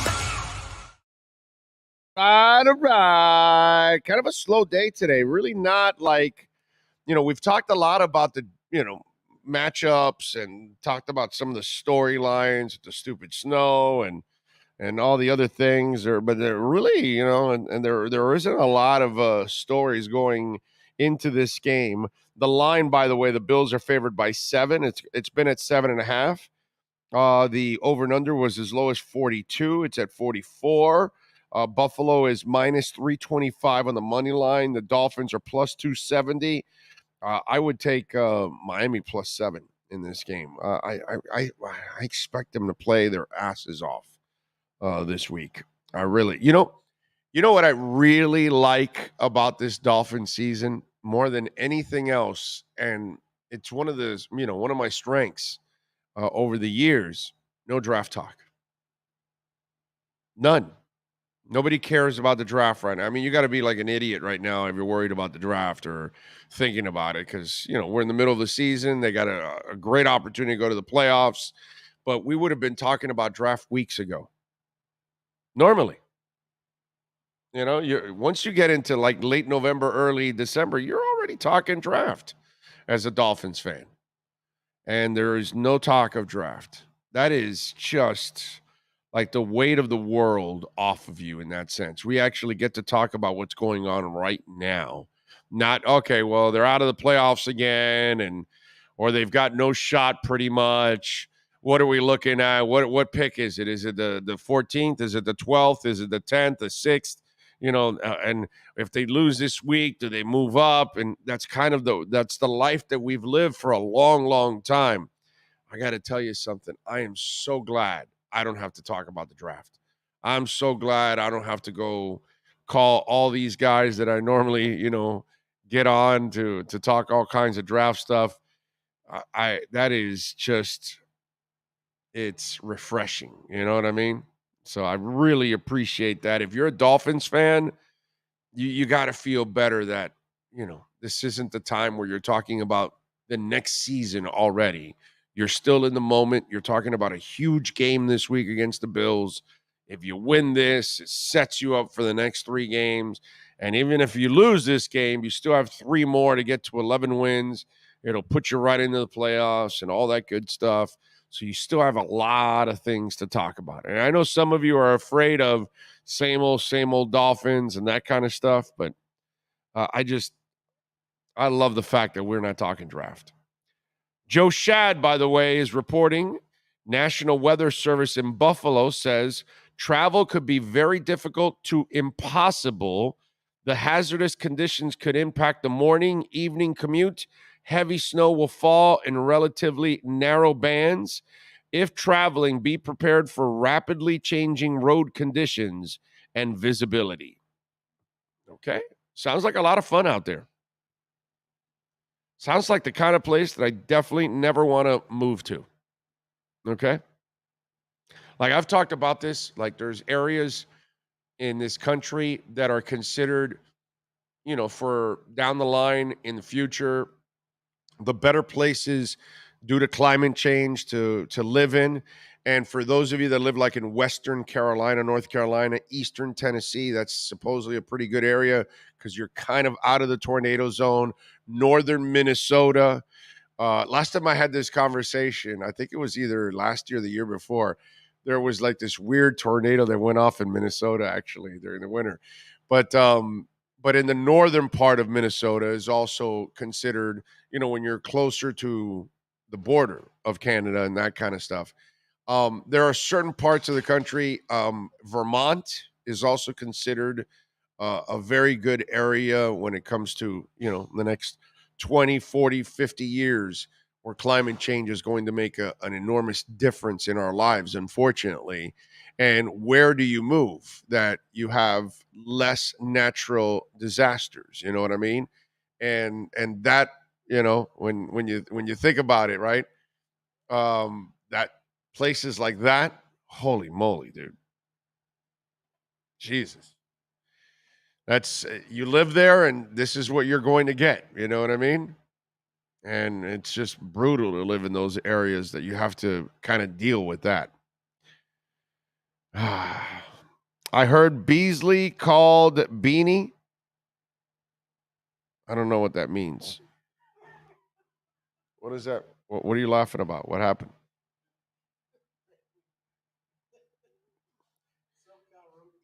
What happened? What did SoCal write? SoCal Derek. We love SoCal Derek. He says, hey, Derek, I'm going to start off by pointing. Alan, will you admit Tua is better than Teddy Bridgewater? Oh, okay. Hey, Derek, I'm going to start off by pointing out that you misspelled my name. It's right there next to my Twitter handle. Second of all, I never said or wrote that Tua wasn't better than Teddy Bridgewater. What I wrote and said was that I didn't expect the offense to have a big drop-off with Teddy Bridgewater in the lineup, and we still don't know the answer to that question because Bridgewater has never had a full game week with the offense and practicing the full week as a starter. He's stuck to he'll stick to his guns with that. He's going down. Well, of course, because we're not going to get that week of practice.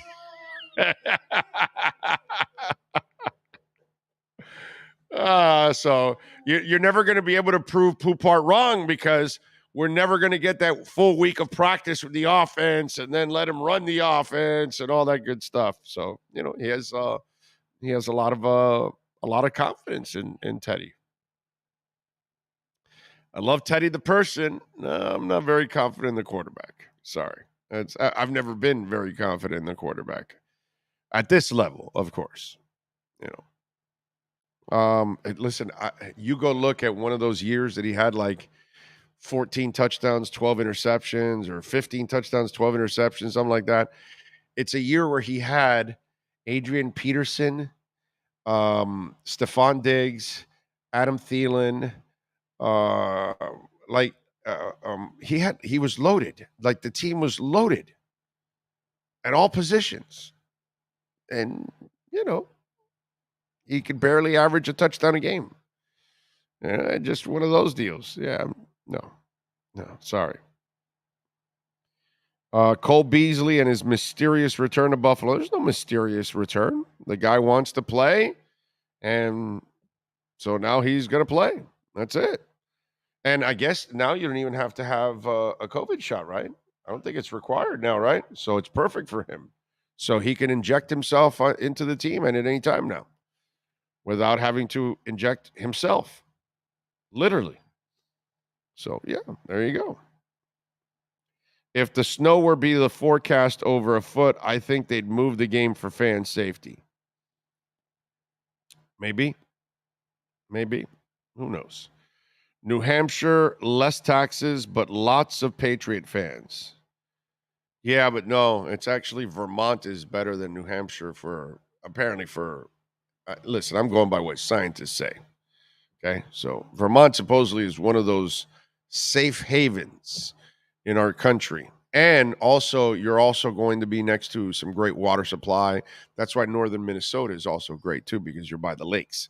So you'll never lack water where you see what's going on in the West Coast with all the droughts and everything going on there. That's the part that sucks. All this snow that's going to Buffalo and all that, it should go all to the West Coast. Those poor people need to fill up the damn Colorado River and Lake Mead and all the what's the one in Utah? The Great Salt Lake, isn't it? That thing has dried out. Dude, it is sad what's happened to the Great Salt Lake. Like incredibly sad. Do you know that it's dried up so bad in the Salt Lake that the salt that's left over from it, and apparently it can now get into the atmosphere and it can start to create like breathing issues for people and stuff like that. Like it becomes a pollutant, actually, that the lake has dried up so much that then the salt has also become exposed. And then because apparently the Salt Lake it's way more saltier than the ocean. Okay.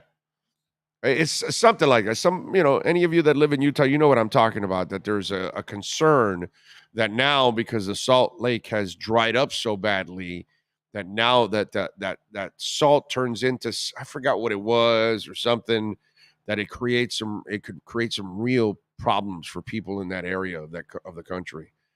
Sad, man. Sad, really. It's a shame. I'm sure now it's not so bad because we're in the middle of winter now, so it's getting covered up a little bit with a bunch of snow. But in the what do you got there, Brett?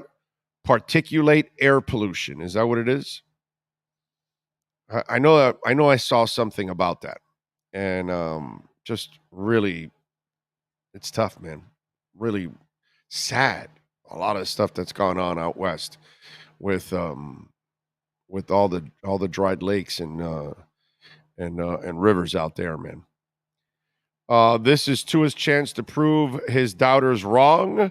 Who say he can't play in the cold weather? Let's see how he responds. Yeah, I'm with you. Not only is it polluted, but now it's drying out. Yeah, that's the thing, that because it's dried out, it's created problems with all that salt that it now will get into the air. Josh Allen says he has poor circulation and puts icy hot on his toes. Okay. He doesn't play like he has poor circulation. He plays like he's a Mack freaking truck. Big O, what's this whole thing about certain cleats the Dolphins need to bring with them in order to be able to move and cut in the snow? I heard Rob Ninkovich mention it in Get Up. Lenny, don't worry about it, bro. They've got equipment people that have played in that many times, and they know exactly what to take, and they're pros and all that stuff. So don't worry about it. They know what the hell to do and how to play in it. And players have played in this kind of muck before. They know how to handle it. Just go there and get it done, man. All that stuff is really not a big deal. Karen says, man, climate change sucks. I thought there was an article about nuclear fusion being used to reach zero emission goals and eliminating fossil fuels. Hopefully it actually did happen already. They did come through with it. A couple days ago, they were able to create where they how is it that I put it? They break one cell to then power and produce more energy than they used in order to create that energy. So in other words, what the power that the energy that they're producing by breaking up that one cell, it then generates more power in return, which is something that they've never been able to do. To put it in some kind of simplistic term, I'm kind of paraphrasing it because I'm not a scientist. But apparently that's kind of what you need in order to have an endless supply of energy.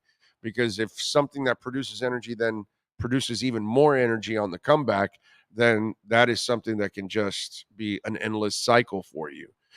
Now, I'm not going to really enjoy this that much. Okay? This is for our kids. We're probably 20, 30 years away from you really seeing the benefits of all of this, being a part of your everyday life, being inside a car. You're going to have a battery that will last forever now, because it's going to be able to regenerate its own power, throughout. So that's going to be great for planes and trains and automobiles and appliances at home and whatever. This is going to be something that's going to change our lives, but not necessarily us, but down the line our kids will be able to enjoy it. That's kind of what we're doing, all of this. The climate change stuff, that it's funny that an older person, I usually run into older people and they have less respect for climate change. And there's a lot of people that have less respect for it because they don't see it affecting them now, and they don't care because they're going to be gone in 5, 10, 15, 20 years. So to them, it doesn't matter to them that 40, 50 years from now, the seas are going to go up a foot and a half. And that's going to change the coastlines all over the world.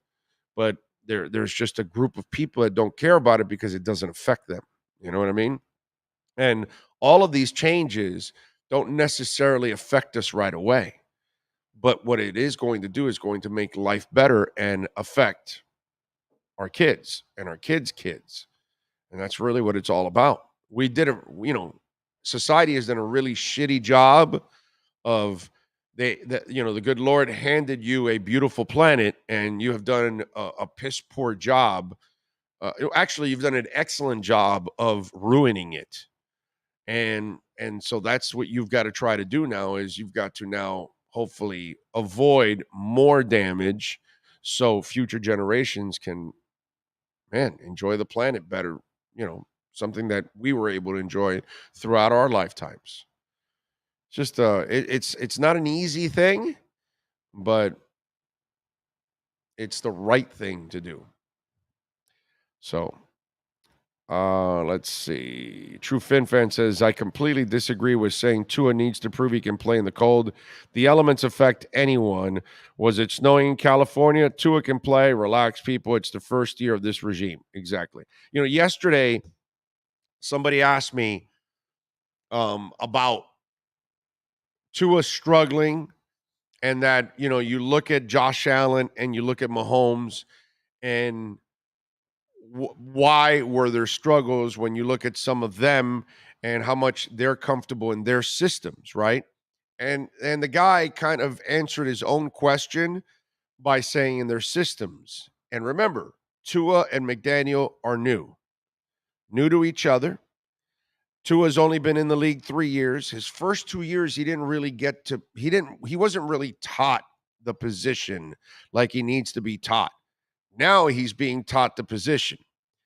And then McDaniel's a new coach, a new head coach. So he's got to now establish himself as a coach. Well, Mahomes is in his 6th, 7th year or something in the same system for 6 or 7 years. That's a huge difference. Tua's in his 3rd system in 3 years. That's screwed up, right? And then you look at Josh Allen, same system since he got there. He's had the same head coach, same. I know that Dable left, but Dorsey's there, so it's the same thing. Nothing's changed for him. That helps a lot. And if you give Tua and McDaniel, see how they went through hell here the last 2 weeks, whether it was Tua, whether it was McDaniel, whether it was some of the receivers, now they're all going to live and learn from all of this. And that's part of, I think what True Fin Fan was talking about. You got to hang in there. You got to give that. I know, again, time is not something that Canes fans or Dolphin fans want to hear. I understand that you have no patience and you don't want to wait for anything, and I get all of that. But the reality is this is a new head coach and this is a young quarterback, and they need to grow and experience things together, experience successes and experience failures. And they've had plenty of those last 2 weeks. So now they get to live and learn from this. And then down the line, they'll be able to handle these kind of situations better because it's happened to them before. It's happened to Tua before. It's happened to McDaniel before. So now they'll be able to correct it on the fly and figure things out, and they'll handle it a little better. Like, I think McDaniel did not handle this very well when we talk about this team and the offense. I think he could have done a better job, and he didn't. And I expect him to do a better job this week, actually. Okay? So you got to give them time. This is their first year together. So they've got to go through the ups and downs. And they're in their downs right now. Figure it out, guys. That's what they've got to do. And we're going to see how they handle it here in this game against Buffalo. And in a way, I love that it's Buffalo. I love that it's a road game. I love that it doesn't get any harder than this. And if they're able to bounce back in this game, you're going to be able to look back and say, well, wait a minute, dude. They went on the road in San Francisco and the Chargers and struggled badly, only to come home to go back on the road again in Buffalo and win on a short week. This is a pretty tough team mentally. And this will be a good lesson learned for them. So it'll be a hell of an accomplishment if you can actually win this game. I'm not saying you will. I'm just saying if you can win it, that would be a hell of an accomplishment. You got to play a great game. That's the one thing that has to happen. You got to play a great game. How it ends, we'll see. But it cannot be a crap performance like you did the last 2 weeks. That's where the optics will not be good. But as for experience, you got to remember they're still in their first season together. Both of them are learning how to be what they are. One a quarterback, the other one a head coach at this level. Not easy, folks, but you got to give them time. What else do we have here? Gary R. says, new coaches doesn't explain the disparity Tua had between cold and warm weather. I'm a Tua guy, but he does need to show he can play in cold weather. How many games does he have in cold weather, Gary? I must have missed it. How many games has he played in cold weather? That's just, crap. You don't believe in anything, bro. Don't tell me you believe in all that and all that. And, I got to see if he does it. Yeah. So I'm a Tua guy. He doesn't have to prove anything. He needs to just prove that he can play at this level, period. To me, the weather doesn't matter whatsoever. It's a matter of coming through and figuring defenses out and making plays.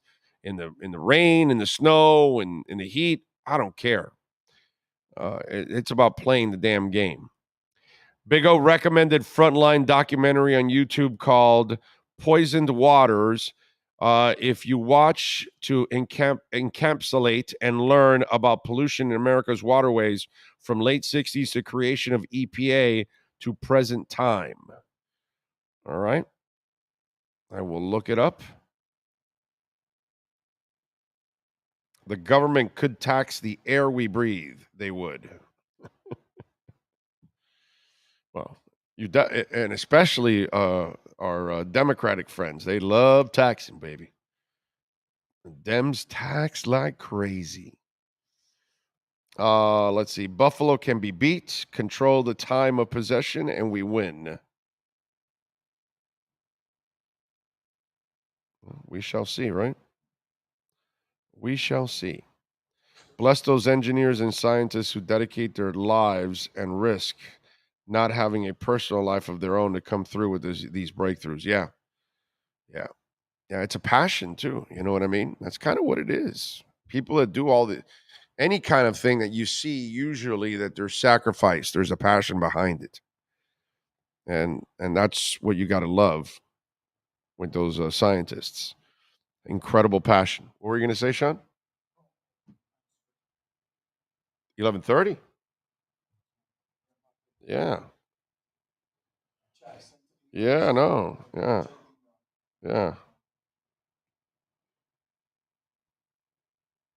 Let's see. Okay.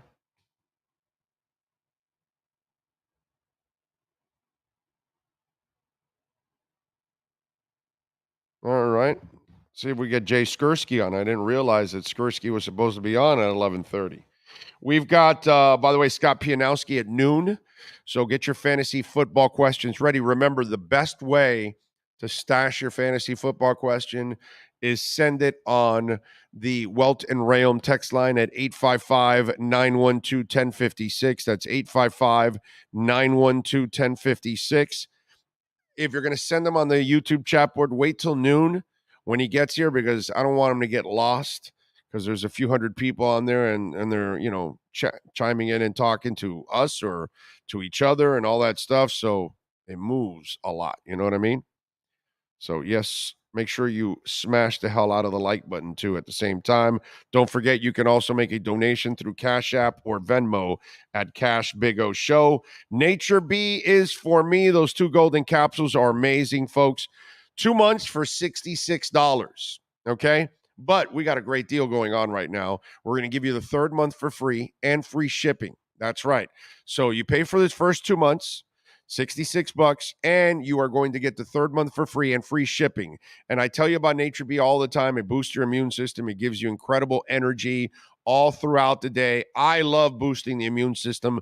This is why I rarely ever have a cold, and I attribute it all to Nature B. I showed you the throat drops yesterday, which, wait a minute, I still have them here. I did not take them out because I kept one bag at home, and I'm keeping one in my travel bag. And the Manuka honey drops, straight from New Zealand, clean green New Zealand Manuka honey and propolis, lemon and honey. And let me tell you something, it is absolutely awesome. They taste great, and it soothes your throat. They have all kinds of great products, from the soap. My wife swears by the wrinkle cream. I can't swear by it because I don't use the wrinkle cream, but my wife uses the wrinkle cream. She likes using it here for what they call the crow's feet, I believe. So check it out. Go to natureb.com. Check out all the great products. The lip balm is absolutely awesome too. And again, when we talk about Nature B and plant pollen, it comes from clean green New Zealand, all natural. So the kids can take it, the adults can take it. It is so good. You can break open the capsule and take the powder straight up. You won't do that with any other capsule because you know it's going to taste terrible. That's why you're dying to down that capsule. You don't want that to melt in your mouth and then the powder. Not like that now with Nature B, because it's pure plant pollen. It's delicious. It tastes great. It's all natural for you. Check it out. 2 golden capsules every day will power your day. natureb.com and get 2 months, 3rd month for free and free shipping. Tell them that Big O sent you. Use that code Big O, baby. All right. Did you ever watch Ukraine on Fire? No, I never saw Ukraine on Fire. Did not. Big O, have you ever seen the show Vikings? No. I did finish White Rhino. What was it? White Lotus. White Lotus yesterday. Yeah. Whatever. I told my wife, you owe me. That's what I told my wife. You owe me. I sat there for 6 episodes with you on this. Yeah. You owe me. Don't do this to me again. Next time, watch the first couple episodes and make sure it's great before you want me to watch it. Everyone wants the instant thing, but as competitive athletes, you learn more from losses and from wins. These people with negative comments have no idea how building a championship team works. Big O, Tua, and Miami receivers have been having problems. That's no secret, but the Chargers going man coverage versus Miami and being physical with them is a cause for concern. They did not play well. First of all, they did not play well. The quarterback didn't play well, and more than anything, the coach poorly schemed things. They have to answer the bell, and this whole thing about getting physical with them and on the line of scrimmage, there's too much speed between Tyreek and Waddle for them to be controlled at the line of scrimmage. Okay? So it's up to them also to do their jobs to get off the line. And it's also up to McDaniel, get him in motion. And I'm sure we're going to see a ton of motion in this game. But there has to be better communication. There has to be better play from the wide receivers. They've got to step up. And they've got to get it done. And more than anything, McDaniel has got to answer the bell. He did not answer. That's why I was really critical of McDaniel after that game. Because he did not adjust the way he needed to adjust. He did not put his players in better positions after that. So, yeah, I'm going to lay the blame like I have on Tua, on the receivers. But I also, while I gave McDaniel a pass 2 weeks ago because it wasn't on him. This past week, I did not give it to him right away because I said, hey, man, you go look at that game. And you do a lot of ball watching. You don't necessarily watch the line as much. The second go around, you watch more of the line and those things like I did this week. And the line wasn't perfect either. They made their mistakes too. But more than anything, that coach has got to do a better job. He got cocky. And that Warren Sharp video was excellent. Because now you realize exactly why things were a little discombobulated. Got cocky, got confident, and, happens to all of us. You can get cocky and confident, and then you get humbled. It's kind of what happened. Kenneth in Cleveland, or Kenneth Cleveland. How about that? The Boom Boom Room is back.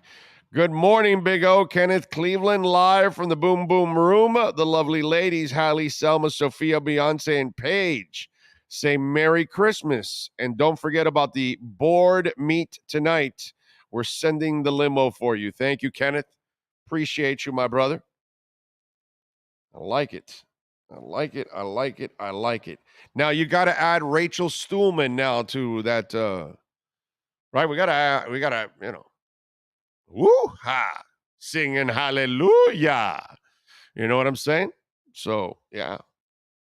Rachel, would we get burned by YouTube if we have just that drop? Woo-ha, singing hallelujah.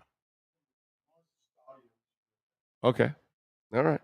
I'm going to get that down. I'm going to get that drop for us because that's a great drop right there from Phoenix. That's a great song. Alpha Zulu. It's a fantastic song. Love that song. What do we have here? I hope the run game specialist coach saw his old team's offense last night to see how it's done. Run the football. Well, yeah, but they have a much better line. Okay. Also takes a line to run too. You know what I mean? The line this year for the Dolphins has made progress in pass blocking.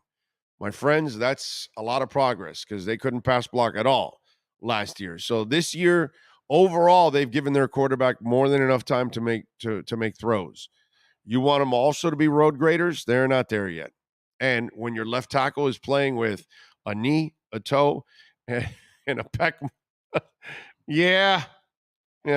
I tell some of you guys at times, you need to be realistic. Like Omar Kelly thinking, oh, well, you can't miss a second. Go find somebody. Well, yeah, well, who? You know what I mean? Come on, man. Sometimes you got to be realistic on what this is. If all of a sudden you're expecting a dominant line, is that Jay? All right. If you're expecting a dominant line, it's kind of crazy. All right. We might have to send Scott, tell him about a 10-minute delay there. All right. Let's bring up Jay Skursky, who does an excellent job of covering the Bills. He was probably shoveling snow now. Right? Is that what it is? Is that what's going on? How many feet of snow do you have outside your house right now, Jay? Come on, man. I'm looking at green grass right now. I got no snow right now. It's real. Yeah. No, I mean, it's not supposed to start until tonight. It's coming. Okay. But yeah, the lake effect is a kind of a wild phenomenon. And if you're unfamiliar with it, so it really depends on what area of the city that you live in. I'm a bit north of Buffalo in a suburb called Amherst. It's a first ring suburb, and we get maybe half the amount of snow that they get south of the city, where Orchard Park is, where the stadium is.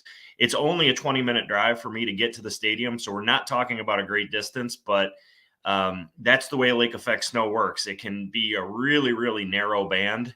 And so when Buffalo got 7 feet of snow and Orchard Park got 7 feet of snow last month, we got maybe 20 inches, a foot and a half, not even 2 feet. And so this storm that is forecasted this weekend is looking to be sort of similar. We're going to get a lot less north of the city, but where the game is going to be played is sort of right in the heart. And Orchard Park is right in what we call the snow belt. So they are going to get hit pretty hard, and it's going to start Friday night and continue into Sunday. So certainly we think that it will have an impact on the game in some fashion. Yeah, well, we're going to see what ends up happening with this one, man, because it's kind of crazy to see all that weather. Health-wise, how are the Bills going into this game? Fairly good. Obviously they were without Von Miller, right, from the first matchup against Miami. They have gone 2-0 without Von Miller, though. They've beaten the Patriots and the Jets without him. That's not to say they don't miss him. Certainly they do. But what are you going to do, right? ACL surgery is out for the year. You've got to move on. They also don't have Micah Hyde, Pro Bowl caliber safety. They haven't had him much of the year. So I don't want to forget about those guys, but they are on injured reserve. They're not on the active roster right now. From the active roster, Ryan Bates, starting right guard, is out. And then Jordan Phillips, who Dolphins fans probably remember a little bit, spent some time in Miami. He's had a nice season for the Bills. He's out with a shoulder injury that he suffered a couple of weeks ago. So, important losses, but the injury list is not all that long. Probably most notably, Matt Milano is going to play. He was out. I shouldn't say that. He's been very limited in practice the last couple of weeks as he manages a knee injury, but he was able to play against the Jets. He's a huge part of what they do defensively. I think, and I know it sounds crazy because Milano doesn't have near the profile that Von Miller. I think Matt Milano is a harder player to replace in this Bills defense than Von Miller is. And Jordan Poyer. Can we call him the quarterback killer? Look at what he did to Mike White, right? I mean, that was a clean hit, maybe the hardest hit we've seen all year on a quarterback. And he had a dirty hit on Tua. It was late. I guess I don't. Was it flagged? I don't remember. Was it flagged? I just said it was dirty. I didn't say it was flagged or not. I'm just stating a fact that it was a dirty ass hit. But it's not just those two guys. I've seen him dude. He hits quarterbacks, bro. Most of them have been legal, by the way. I don't listen. I don't think Matt Milano's White hits were completely legal, actually. The only time I've seen him make an illegal hit was the Tua one that was should have been flagged, and that was a dirty hit. But outside of that, normally he plays clean. Yeah, dude, he is a killer. He will knock the crap out of you. Okay. Yeah. No, listen, the guy hits, and you're right. Obviously, there's a history there with what happened with Tua and how unfortunate that was. But Milano's a big part of this defense. And then I also believe Jordan Poyer may have missed that first game against Miami. Yes, He's he did. back too. Yes. And that's a big factor. And another player I should mention, Tre'Davious White, obviously was out at the beginning of the year. He's kind of rounding back into shape here. This will be, I believe, the fourth game that he'll play, coming back off of ACL surgery. He wasn't available in that first meeting. And obviously, when you talk about Tyreek Hill and Jalen Waddle, having an all-pro cornerback back in the lineup is going to be big for the Bills. I'm with you there. Will Beasley inject himself into the lineup this week? I see what you did there, and yes, he will. He is gonna, we're fully anticipating that he's gonna get called up from the practice squad and be in the lineup. I think that, you can call this a desperation move by the Bills to go out and bring him in out of retirement at this point, and I wouldn't disagree with that. But this is a team that probably deserves to be desperate. They should be desperate. They are a good team. They're fighting for the number 1 seed in the conference, and what they hope is an extended playoff push. And when that's the case, you should be desperate to do whatever you think you need to do to better yourself. And I think slot production has been lacking for this team. I think a reliable second option behind Stephon Diggs has not been there. Some weeks it's been Dawson Knox. Some weeks it's been Gabe Davis. Some weeks it's been Isaiah McKenzie, but there hasn't been the consistency there. So I think you answered, I was going to ask you, is it that McKenzie and Gabe Davis have disappointed, and I think this is what you just answered, or is it there's a role that they can't fill, but Beasley can, so that's why they went and got Beasley? And I think it's the latter. I think it's the latter too. I think it's more that Beasley gave them a skill set that they have not been able to adequately find, beyond him. And when you look last week at their game, at least 4 drops, maybe 5, depending on how you count them. They are, depending on the advanced stat that you want to believe or follow, they are at or near the top of the league in drop passes this year. So that is hurting the offense. Cole Beasley is not going to come in here and be a dynamic receiving threat, I don't think. I mean, I think his yards per catch will be pretty low, but the key is if it's 3rd and 4, can he make that 5-yard catch? That's what he's been really good at. His short area quickness is great. He's able to get off the line and get open. So converting 3rd downs, they were 2 of 13 last week against the Jets. That was terrible. They've got to get better at that, and they've got to get better at hanging on to the football. I think those are the 2 reasons why you see Cole Beasley back here. A couple weeks ago, Stephon Diggs was caught on camera, although I don't believe he really said that. But people down here were like, they got it and they say something about like, I want Miami or something like that. Did you believe any of that? Do you think that's what he said on the sideline? Yeah, I think I know what maybe that was the New England game. It might've been. I know what you're referencing. It's funny. We didn't hear from Stephon Diggs this week. There was, it's a condensed week, so you lose a day of media availability, and then Cole Beasley comes back. That was a big story. Von Miller returned to the team. That was a big story. So that kind of got, I guess, lost in the shuffle, if you will. But listen, I wouldn't be surprised if he said that. I mean, this team knows what do you think that it he gave said? away. When you watch that video, do you? Because people, I just think, to me, I don't think Stephon Diggs is worried about Miami. To be quite honest, I know I know that the Dolphin Nation doesn't want to hear that. Yeah. But at that moment, why is he thinking Miami? I know that Miami was hot at that moment too, but it's kind of weird. I don't know. But did you think he said that, by the way? I'm trying to remember seeing the replay. I thought it looked like maybe that's what he said. And I mean, listen, this is a team that has been accustomed to, the last couple of years, it has owned the AFC East, honestly. And at that point, I believe the Bills were either tied with or maybe even a game behind the Dolphins when that was said. So it wouldn't surprise me. I mean, they are. I don't know that revenge is like totally on their minds, but they know the importance of this game. They also know the opportunity that they squandered. I think they believe they squandered in Week 3 down in Miami. I mean, for as tough as that game was physically on the Bills because of that unrelenting heat, they had multiple opportunities to win it, and they weren't able to finish the job. And when you look at the standings right now, that is a big game. Not so much in the division sense. It is big in the division sense, but more, this franchise here in Buffalo, their goal is the number 1 seed in the playoffs. They want the playoffs to go through Orchard Park to get to the Super Bowl. They are, and I think I maybe have expressed this with you before. I've expressed it on pretty much every radio interview, TV interview I've done. They are 3-0 in the playoffs at home under Sean McDermott. They're 0-4 on the road. That is a big, significant sample size. Home field advantage, when you look at the weather that we're potentially dealing with this weekend, teams don't want to come to Buffalo in December and January. It's just reality.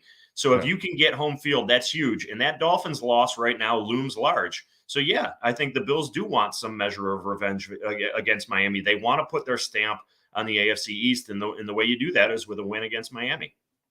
What's the prediction, my brother? What'd you do for the Buffalo News? Yeah, I've got this as a close game. I do think that the Dolphins are they're in a tough spot here. The third game of a 3-game road trip on a very short week. I mean, what time did they get home Monday morning from LA? Yeah. To then come up here, and I know Mike McDaniel has done his best to minimize the talk about the weather. I got news for you. It's going to be a factor in this game. And they can do whatever they want to do and say whatever they want to say about how, it's a mindset. Nonsense. It is more than a mindset. It will have an impact on this game. How will it play out? I think, that remains to be seen. I expect a close game. I think Miami is a good team. I think they're going to come in here angry about the way they've looked, particularly offensively the last couple of weeks. Yeah. But I do think that the Bills are a good enough team, a healthy enough team, and a motivated enough team to pull out a close win. I've got it 27-20 Bills.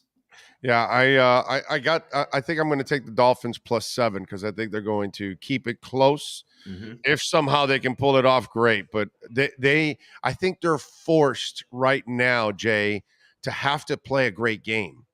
Because you can't look like shit for 3 weeks in a row. You've got to now fix things, and because that Chargers game was a really bad look for them. Yeah. In the end, you can understand San Fran stifling a little bit because of their defense, and that's understandable. But the Chargers don't have that kind of a defense, and they made you look silly. And so the Bills are going to see a lot of what those guys did the last 2 weeks. They're going to say, okay, we could do a lot of that too. Especially with their secondary, which is more of an elite secondary. And so, yeah, but I think that the Dolphins are in a position where if they have another one of those performances, the fan base will completely go off the cliff and say, okay, you guys were frauds. And then that's it. And people won't believe in them. They got to have a great performance where they lose one hell of a game or by some miracles they win there in Buffalo. I don't think the other option is a really good one for them because that will that won't give them any confidence, and it certainly is not going to give anybody on the outside any confidence either. Yeah, there's a couple of factors that I think are important for the Bills in this game. They have not been a great tackling team recently, and that is scary, right? When you think about Waddle and Hill and the dynamic, ability that they have after the catch, if they can make a guy miss, potentially that leads to some big plays. I think that's a worry for the Bills.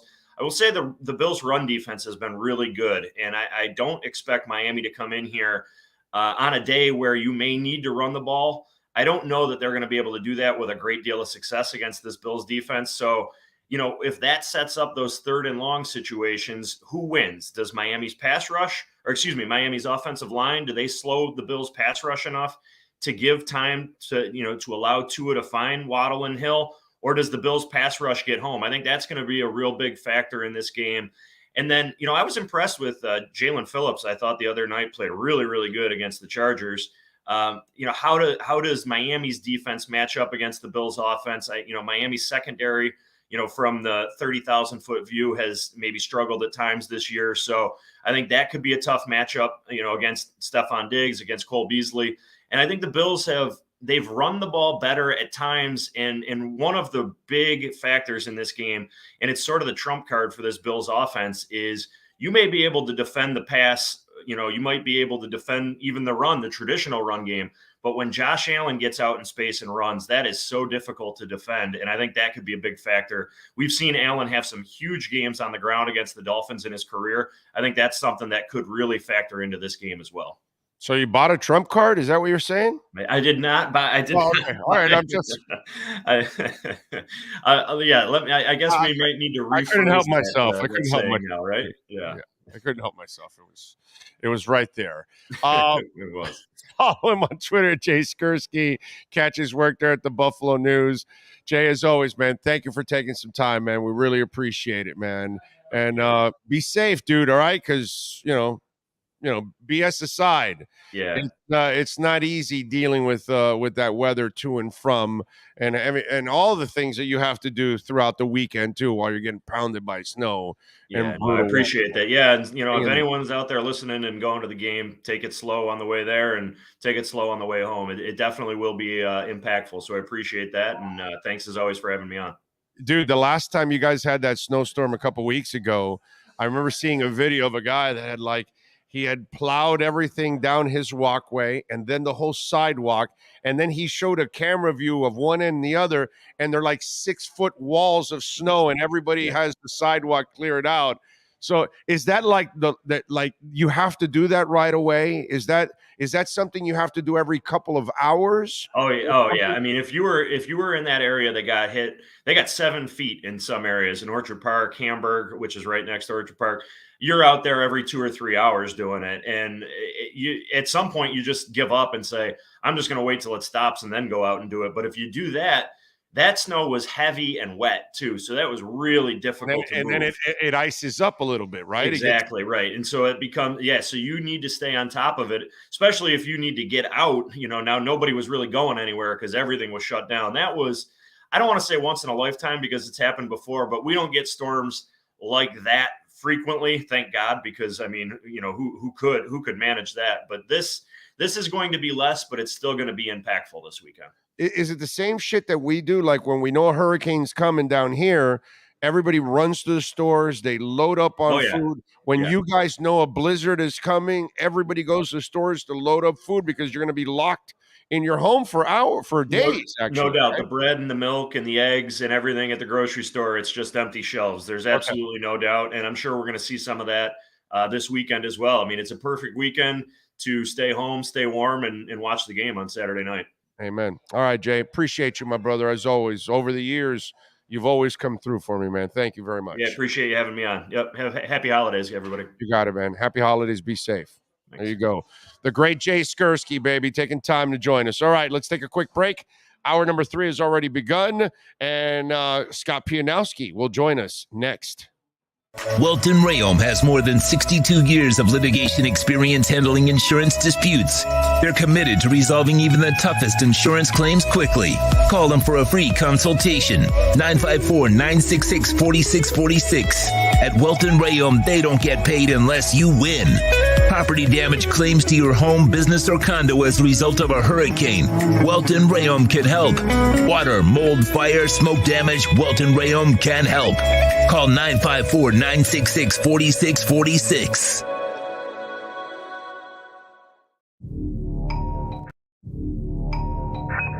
I think I know what this is. Houston, we have a package. Hello?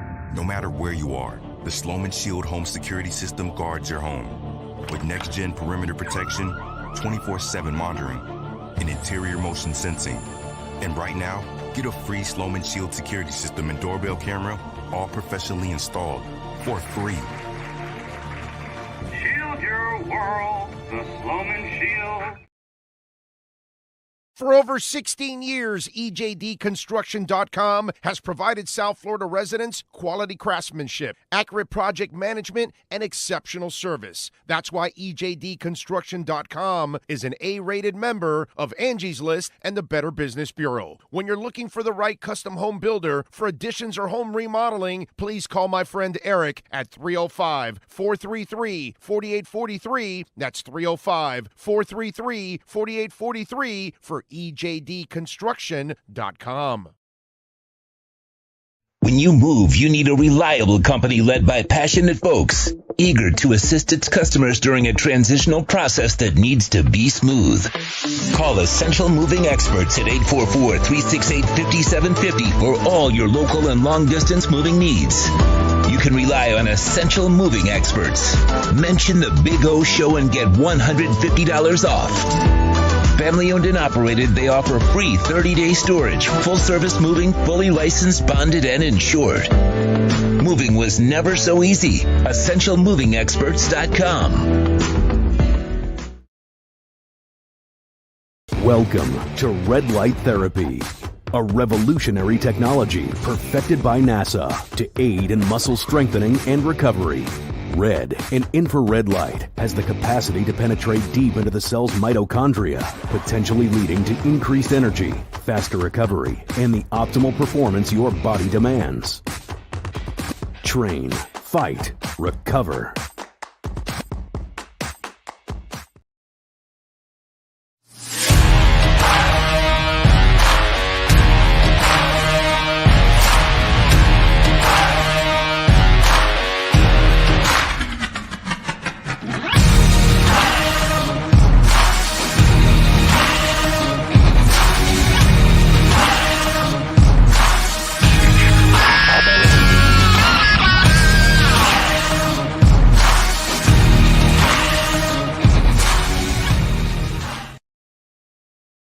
The viewpoints, statements, or beliefs expressed on the following program by the host, guests, or callers are not necessarily the opinions of FantasyXS.com, Media Group Inc., ownership, management, sponsors, or website.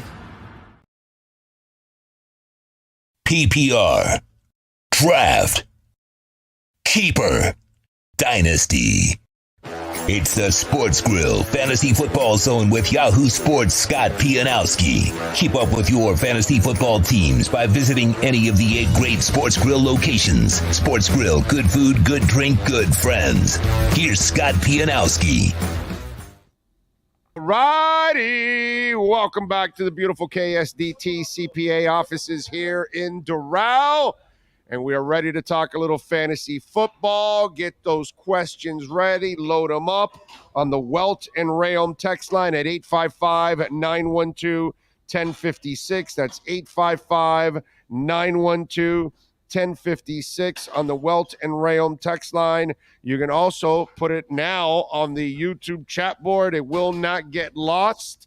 Of course, you can send in a super chat with your question. That'll be easily found also on the YouTube chat board. And, of course, you can make a donation through Cash App or Venmo and send in your question there at Cash Big O Show. That is Cash Big O Show. And if you want to donate some Bitcoin, I don't mind. I love when you donate a little Bitcoin and ask your question at the same time. Scotty, how you doing, my man? You doing all right? I'm doing all right. I woke up with a little bit of a upset stomach, and I couldn't really explain it.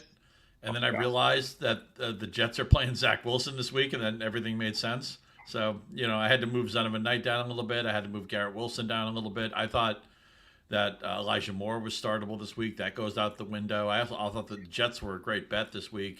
They still may control that game. I don't like the Lions against that Jets defense, but and not that quarterback. No. Now listen, Mike White took a beating. Okay, beating, and I just had Jay Skursky on from the Buffalo News, and Milano has turned into a quarterback killer, bro. I mean, he and all his hits are clean. Okay, the only one that was dirty was the 201 that was a late hit. But outside of that, all his hits are clean, but they're brutal, dude. I mean, he takes shots at quarterbacks, and Mike White, to his credit, he hung in there and came back twice. Tough son of a gun. And here's what really hurts if you have Jets pieces. Again, because Zonovan Knight and Garrett Wilson are guys who were hoping for the fantasy playoffs. Not only do you have to downgrade them this week, but the Jets play on Thursday next week. So there's no guarantee that we're going to have Mike White back. I mean, maybe he'll be cleared by Thursday, but, it's a tight window. It's possible we may. You know what? Honestly, Big O, I would have played Joe Flacco. I think Zach Wilson is a disaster right now. And this is all psychological bullshit now that they're playing now, because if they go to Flacco, then the kid really goes into the tank. Maybe they figure, okay, listen, man, you need to take a step back because look, we showed you this. Okay, so now Mike White goes in there. The guys are wearing Mike White shirts. Mm-hmm. That's even more demoralizing for the kid. So I think they know that he's probably in a bad place and said, we need to put him in there, and they're going to say, hey, we're going to give you a chance again, but you've got to do what we need you to do. And if not, then they can go to Flacco back again. But if they go to Flacco right away, then that's like, okay, they gave up on me, and I think they're worried about, losing him. This way, they've kept his mind in the game. They told him, you're the backup. You're next. Okay, here's your opportunity. Now, have you learned? And I think that's kind of the process that they're doing. At least it's a soft landing spot. The Detroit run defense has actually played a lot better lately, but it's a bad pass defense. You're at home. It's a game that the defense can probably control for you. So I want to make it clear that one of my other takeaways is that I'm very skittish on. I'm not playing Goff this week. You have to play St. Brown, obviously. He's a target monster, but and maybe Jamal Williams just for the touchdown equity. I would not play Swift. I would not play anybody in the pass game other than St. Brown. I wouldn't play a DJ Chark, who's actually a pretty good player. I wouldn't play Goff if you can avoid it. And I know it's difficult. Big O, we've been talking fantasy a long time. This is the hardest year to fit quarterback. Usually quarterback's the easiest position. It's the I always tell people who are new to fantasy, well, in real life football, quarterback's everything. In fantasy football, it's not that big of a deal because you can get a good quarterback anywhere. That is not true in 2022. And I don't need to tell you what's going on. I mean, Miami, after 2 really rough games, the 49ers, fine. Their defense is great. The Chargers gave them a hard time, and now they got to face that Buffalo team. Again, you just talked about in the prior segment, it's a night game. There's a game that weather could impact it. And, I have some Tua teams. I'm not sure what I'm going to do. Yeah, no, I'm with you there. By the way, just now I've got this thing in front of my texting that it wants me to do something, and now I can't get to my texts. This is weird. So I've got to do something here. Okay, I don't know what the hell is going on here, but I'm trying to. Oh man, flex question: Amari Cooper, Gabe Davis, or Goddard or Freemuth? Yeah, Goddard's one of the hardest calls of the week, right? What do you do with a guy off an injury? We had to deal with that last week, right? Last night, Kenneth Walker came back after a long delay, only because he had a bunch of short catches. Did it make him a semi-passable play? But it probably, if you benched Walker, you probably did the right thing. I'm going to play Goddard over Freiermuth. As far as the Cooper and Gabe Davis thing, Gabe Davis, it's not that he's ruined your season, but he had the big game last year, that 4-touchdown game everybody saw in the playoffs. And then he had a wide receiver. He was the wide receiver one of the early weeks of the season. And it's forced you to play him the rest of the year, and he's been a disappointment. I know Cooper has missed some practice time this week. I know Deshaun Watson has not played well, but I would have to play Cooper over Gabe Davis. And the tight end thing, again, Pittsburgh's got, 9 touchdown passes? Goddard may be on a pitch count, but he's such a good player. His percentages, his routes, his metrics are so good that I would play Goddard, and I'm going to play Goddard where I can. By the way, keep sending in texts to the Welton Rayom text line at 855-912-1056 because the top 2 I can't see.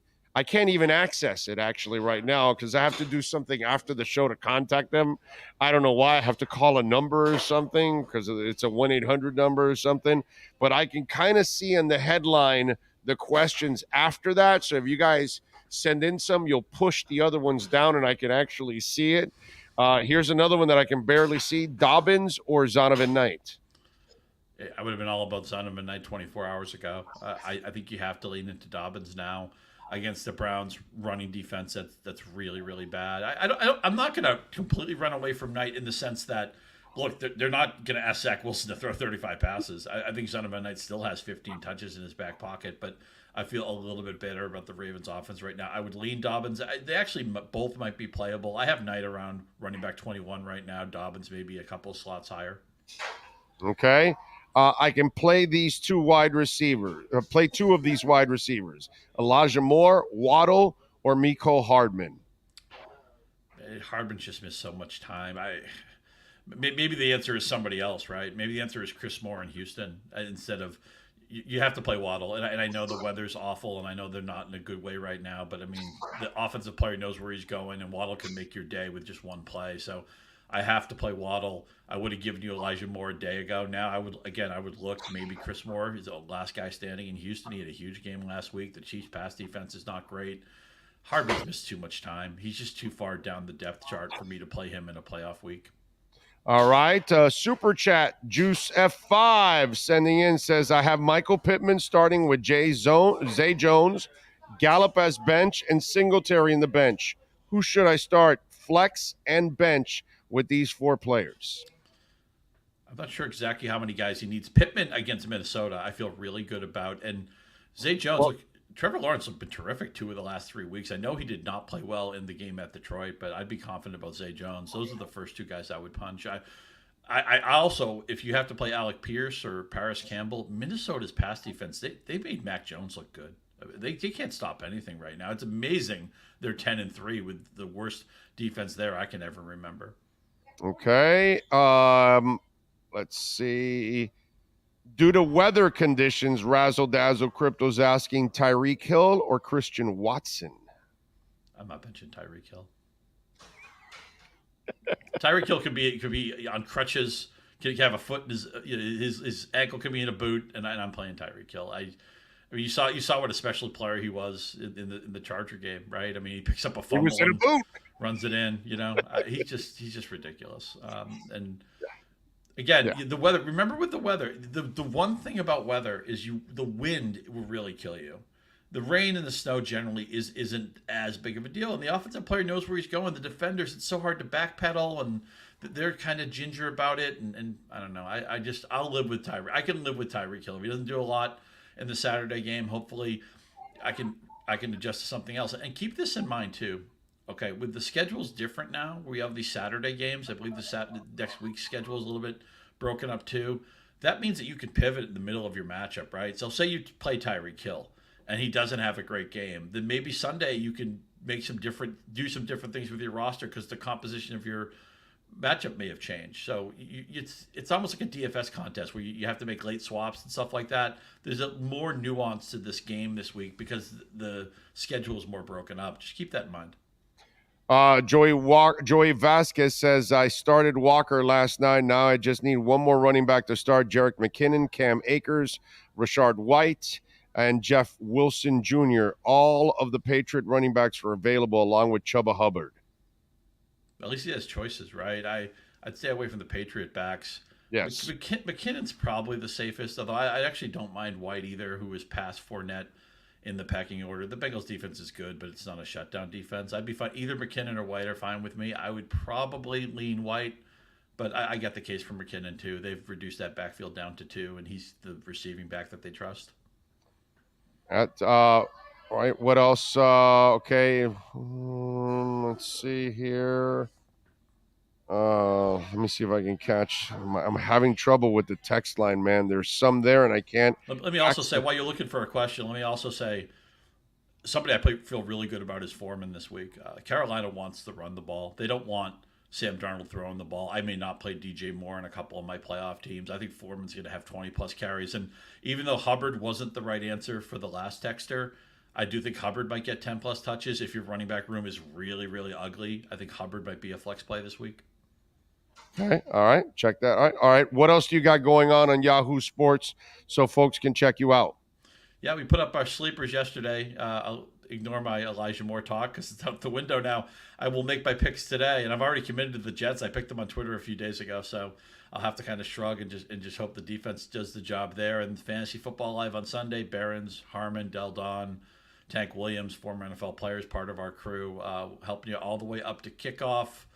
And then we'll be on Thursday night the following week during Christmas week. So just keep that in mind. Look, you made it. You made good decisions to get here. You're in the playoffs. So people get second guessy a lot this time of year because they want to do the right thing and they get out of their routine. Stick with your routine. Do what you do. I always say measure a bunch of times and cut once. Don't make some willy-nilly change 5 minutes before kickoff. You know what you're doing. You're in the playoffs. You've been following good advice. You've been making good choices. Just keep doing that. All right, and apologize, I can't get to the text line here, but we got a bunch now coming in on the chat board here. Joseph 5, Ingram or Taysom Hill? After last week, how could you not play Evan Ingram? Okay. Schultz or Njoku? Man, there's a really good tight end question because both of them are playable. They're using Njoku as like a hybrid wide receiver. I know Watson hasn't played well, but Njoku looked great last week. I lean Njoku, but that might even be a case where I start one of them as a tight end and one of them as a flex because I think Schultz is a good play too. Njoku I would play first, but I'm high on both of those guys. Carlos is asking Foreman, Jay Williams, Cook, or Taylor. Pick 3, please. Man, that's really, really hard. I guess Williams I like the least, but I'd be fine with any of the 4. A little frustrating that Cook ran so poorly last week, but the Lions defense had a say in that. I don't think you can go wrong with any of those guys. I like Williams the least, but that's I'm envious of that running back room. Tua or Rodgers? I hate saying Rodgers, but I think you have to play Aaron Rodgers. I hate doing that, but at least Christian Watson has popped, and it takes the weather out of play. Man, I'm not happy saying that, especially on a Miami show, but I would play Aaron Rodgers. All right. Saints or Cowboys defense, and should I play Tyreek Hill in the snow or Montgomery in his place? I'm definitely playing Tyreek Hill, but the Saints at home against the rookie quarterback. I don't know. Wide range of outcomes for Ritter. Mariota wasn't playing well, so maybe it's not a downgrade, but they're probably going to run the ball. I lean Saints just because they're at home, and the Cowboys have to deal with Trevor Lawrence, who I think is really coming on right now. The Cowboys also have a lot of secondary injuries. With how the Dolphins have looked, should I trade Waddle for CeeDee Lamb? My friend offered to me. Yeah, I think you have to take that. Just you take the elements out of play, and Lamb is. They don't throw the ball maybe as proactively, but he's the guy. He's the number 1 target guy, where a lot of times it's going to be Hill in Miami. I'm not down on Jalen Waddle long term, but in the short term, I think Lamb is the play. Pacheco or Christian Watson for a flex? I like them both. Just Pacheco can touch it 15, 18 times, and Watson can't. Watson's been living on those touchdowns, which could go away at any time. I'd be fine playing either one of those guys, but when I see Pacheco against that Texans run defense, I got to press that button. All right, Saints or Cowboys? Yeah, go with the Saints because I don't want to mess with Trevor Lawrence. And again, the Cowboys' cluster injuries in the secondary have me a little bit concerned. I'll probably take Jacksonville with the points as well. Follow him on Twitter at Scott_Pianowski. Couldn't get a question in. You can send it to him. Maybe he'll answer it and give you the insight that you're looking for. Check it out at Yahoo Sports as he and, of course, Andy Behrens fill you in and many others. They're at Yahoo Fantasy, and you can catch both as our bookend tackles. Mondays and Fridays right here on the SportsGrill.com Fantasy Football Zone. Scotty, have a great weekend, my brother, and may the big wins be yours. Yeah, good luck, everybody. I hope you're having a great holiday season, and we will be here to shepherd you through the playoffs. Your success is our reward. We appreciate you hanging with us all year, and we'll talk to you next week. You got it. Thank you, Scotty. Appreciate you immensely. There you go. The great Scott Pianowski. And remember, when you talk about Sports Grill, 7 awesome locations. The 8th location is coming very soon in Doral. And right now, they've got going on $1.50 Bud Light drafts during the NCAA and NFL games. Remember, the bowl games are going on now. They're about to start, so you get to enjoy them also during those games. New cocktails like the cherry lemonade and the tailgate tea, only $5 during NCAA and NFL games. Domestic pitchers are only $12. Bone-in wings, 15% off. They added the buttermilk chicken sandwich now to the menu, a good addition, a new addition, a delicious addition. Buffalo tater tots, and Sports Grill is known for their sauces. The buffalo sauce, the Miami Heat, the blackberry, the barbecue, the Dale. They've got it there. You can take it home and douse all of your food with all of those sauces. SportsGrill.com. Check out the nearest location to you. And thank you for tuning in to the SportsGrill.com Fantasy Football Zone. You've been listening to the Sports Grill Fantasy Football Zone with Yahoo Sports' Scott Pianowski. Go to sportsgrill.com to find a great location near you. Fantasy football fans, subscribe to the Big O Radio Show on YouTube and all other platforms to catch up with all our fantasy football insight provided by Scott Pianowski and Andy Behrens. Thank you.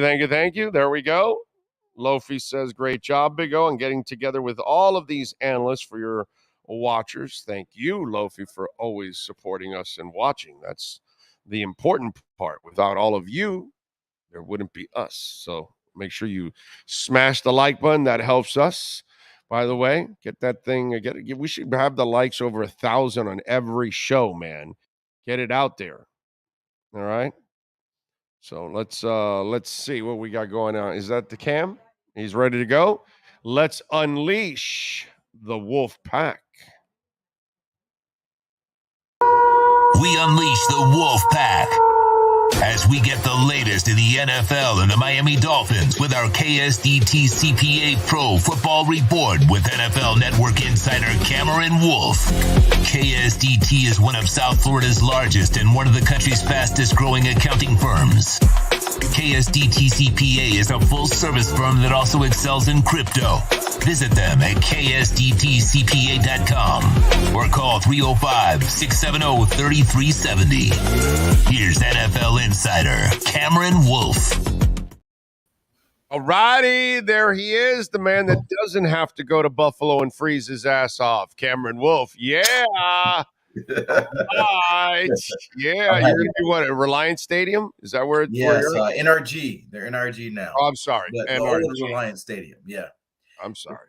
Yeah. It's all right. Nobody's worried about the Texans this year, so it doesn't really matter. You know what? You don't piss anybody off if you get their stadium wrong because there's it's funny Texas fans this year.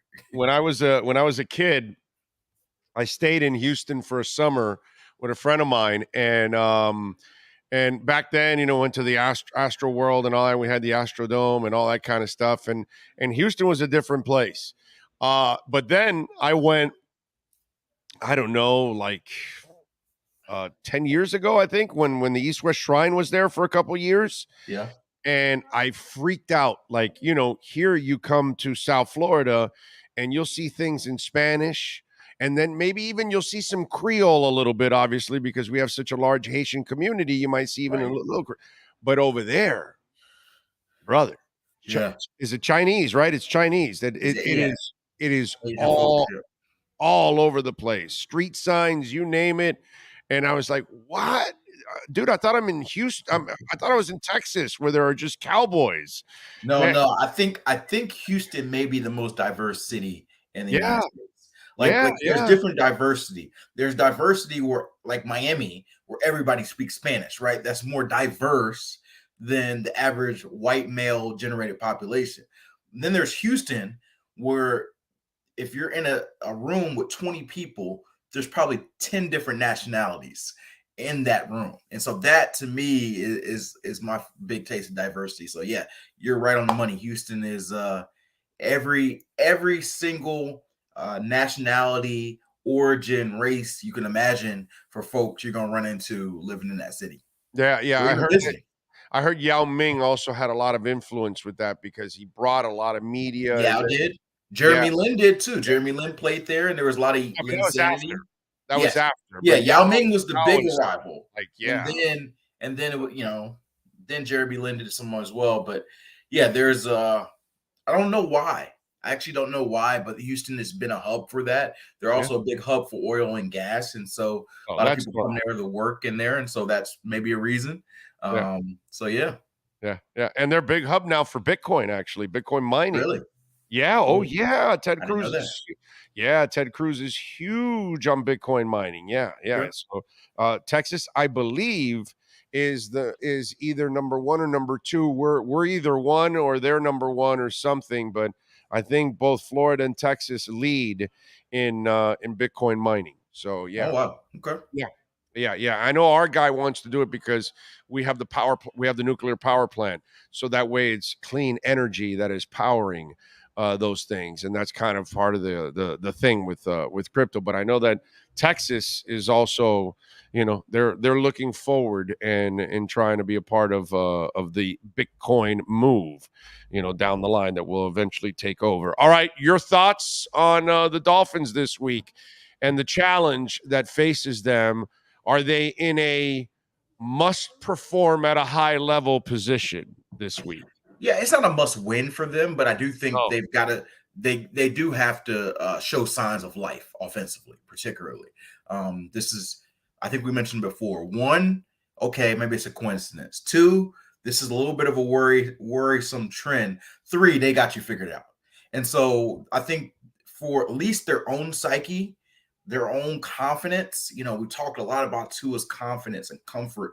If you go 3 straight games and defenses shut you down in the passing attack, then it doesn't become what McDaniel said, hey, they just had a good game plan and we didn't execute. It becomes, no, they figured them out. Like, there's a lot of people who already think that way, but if the Bills do it for the third straight game, then I think it would be confirmed. And so I think that's probably the big thing. You want to see that you can beat this scheme, defensive scheme that the Chargers had a lot of success putting against them. And so it's going to be a very tough challenge. Like, the weather is going to be a factor as much as McDaniel and Tua talk about mindset. And if you don't let it affect you, it doesn't affect you. I'm telling you, it'll affect them. And so their job is to minimize that. No, but I agree with them. You do have to have a mindset to fight through the heat, the rain, the snow, any elements that you have to, dude, you got to fight through it. Absolutely. That's what I'm saying. I'm not saying it's something that is going to prohibit them from being able to play effectively or win, but it is a reality. Like you said, I'm on the sidelines in heat, and trust me, I'm preparing differently though. I'm bringing towels. I'm making sure I'm hydrated, getting extra water. If I can go inside for brief periods of time, I'll do that. Same for the cold. I'm layering up. I'm wearing coats. I'm preparing myself for it. So I know it's a thing. I'm not ignoring it. I know it's a thing. I'm treating it seriously. I'm attacking it, and I'll just deal with it. Like, it doesn't mean that I'm enjoying it or it's pleasant. Hopefully my performance is just as good, but I wouldn't be shocked if I'm slightly worse of a reporter when it's 100 degrees on the sideline or 0 degrees on the sideline. My job is to try to give as best as I got, given the circumstances, and the team will do the same. And so, the reality is it's football. They'll play regardless. My big thing is Tua has shown in his career some struggles in cold, and I think it's beyond just the cold. I think he kind of referenced it, talking about gripping the football. He had struggles with doing that in the Tennessee game, and so if it starts becoming snowy and windy, I hope that is something that doesn't become an issue. So that's the only thing that really concerns me in that respect. That being said, like I said, the way their schedule works out, obviously they lose this game, they're not going to win a division. But if they lose this game and still come back and win against the Packers and beat one of the Zach Wilson-led Jets, possibly, or the Mac Jones-led Patriots, to me, they should be a playoff team. To me, 10 wins gets you in. And so you don't look ahead. You obviously want to handle your business this week, and that makes it easier. But it's not doom or gloom if they lose their third straight game. But to me, it starts getting closer to doom and gloom if the offense scores 10 points and Tua in the passing attack struggle, and there's nothing from the running backs or run game. That's when I start getting more doom and gloom. I'm with you there. By the way, on the gripping of the football, it's kind of strange, right? Because Tua doesn't have small hands. No. You know what I mean? Because it's a stability and strength. The Kenny Pickett thing, that was a thing for him. Yeah. Culpepper, he wears gloves. Kenny Pickett wears gloves. Yeah, Dave Craig was, I still think he is the NFL leader in quarterback fumbles back for, this is way before when you weren't even a thought in your parents' eyes when Dave Craig was doing this, but he was like the king of all of that, but he was a smaller quarterback. Culpepper wasn't a small quarterback, but he had small hands, and that was kind of a thing. Tua, while he's not, Josh Allen or anything, he's really not a small hand guy, actually. He's not a small guy at all. If anything, he's a short guy. Right. But he's not a small guy. You're right. And he doesn't have small hands, but he unsolicited mentioned the grip because that's something that he has had issues with. Like, nobody brought it up to him. He mentioned, hey, I'm trying not to worry about if my grip is right or that sort of thing. And I'm like, if you say you're not worried about something, that typically means that you're thinking about it. You don't usually bring up grip unsolicited unless it's something that you thought or worked on. And so, but again, weird because normally guys that have solid, size hands, right, don't normally talk about that. They normally bring it up. Sometimes it's just the way the strength is a part of it. Like your ability to grip, your grip strength, not your overall strength, your grip strength. Yeah. And then it's just kind of how you grab the ball. Some guys are like squeezers, and some guys it's just smooth and easy there. We're talking grips here, so don't get confused. But the other element of it, and I wonder, like, if we really had a time with Tua, then I would start asking him these questions. But he's not a natural lefty, so I do wonder, although he's really great throwing the ball with his left hand, how his grip is with his left hand compared to his right hand when he's just holding the ball. Like, these are things that are intriguing, especially when you play in a game where snow and wind may be a factor. Like that, snow and wind may end up being a bigger factor than the cold. Like we talk cold, because it never gets cold here. But if you remember that Tennessee game last year where they really struggled, it was 43 degrees, which wasn't necessarily freezing cold, but it was pouring down rain. And so the rain became just as much, if not more of an issue than the actual cold. And I anticipate that being the thing to watch on Saturday night. Is it the wind and the snow being more of a factor than necessarily it being temperature cold? Right. I'm with you. And by the way, speaking of that, wasn't the heat an issue with the Bills? Yeah, absolutely. And to keep it on the same playing field, it wasn't necessarily the heat, it was the humidity. So right. In the same token, it's not the actual temperature, what the number says, it's what the temperature does. You know, whether it be precipitation or whether it be the air being so thick that it's hard to breathe. And you got guys coming out from heat exhaustion. And also, obviously, the Dolphins have that competitive advantage of having the other sideline about 20 to 30 degrees warmer. I know a lot of Bills fans have mentioned to me this week about the cold. Although it's cold for everyone. When the Dolphins play in Miami in September, it's particularly warmer for the road team. And so the advantage is a little different because of that. I'm with you there. All right. When we look at Mike McDaniel this week, like 2 weeks ago, I laid it all on Tua practically. Yep. This past week, I laid it on two of the receivers and especially McDaniel. I didn't think he did a very good job. Your thoughts on how important it is for McDaniel to hold up his end of the bargain as a coach? I think that this will be a very good challenge for him because if you listen closely to what the coaches are saying this week, and I'm not trying to make a dispute. I'm not trying to make any internal bubbling, but the coaches have been very careful in saying they feel like it was more execution than scheme. And so when you say that, you're saying we weren't necessarily out coached or out schemed. Our guys just have to play better in what we're teaching. And so, like, I would hope the Dolphin staff is careful with that because me, as an objective viewer, I think they were both out schemed and outplayed. I think that the coaches deserve just as much. So, like, I don't want them to get in the mindset of, hey, we're just going to run the same thing because our scheme was great. And the guys just got to play it better because I think that's a dangerous mindset because there were things that the Chargers did taking away that middle of the field, playing press coverage early downs, dropping into zones on third down that I think the Dolphins had not prepped a lot for. And so I do think there needs to be some adjustments, whether it's something as simple as, hey, Tua, let's change our progressions and make our running back read our first progression sometime. And sometimes we'll take a 4-yard route quickly instead of waiting until it's the third or fourth progression. Maybe it's something as simple as that, or maybe it's something as more complex as, hey, let's switch some routes around. Let's have, instead of having everything 15-yard crossers, let's run a lot more 5-yard crossers. Instead of having 2 deep routes on the route, maybe we have Tyreek run the go and we have Jalen Waddle do a curl underneath. I think I'd like to see some adjustments from how they go about things and not just saying, hey, Tua, you got to play better. Or O-line's got to play better. Like to me, that's such a crutch that coaches fall onto. And I think this staff is smart enough not to fall on it, but we'll see. What's the prediction? What happens? I think it's going to be a low scoring game. I think it'll be a little sloppy. I'd say give me 20-17 Buffalo Bills. I think the Bills win a close game. I think the Dolphins are in it through and through, but I think they just can't get it done. I think it probably ends on a Dolphins drive trying to come back, and they get stopped on 4th down.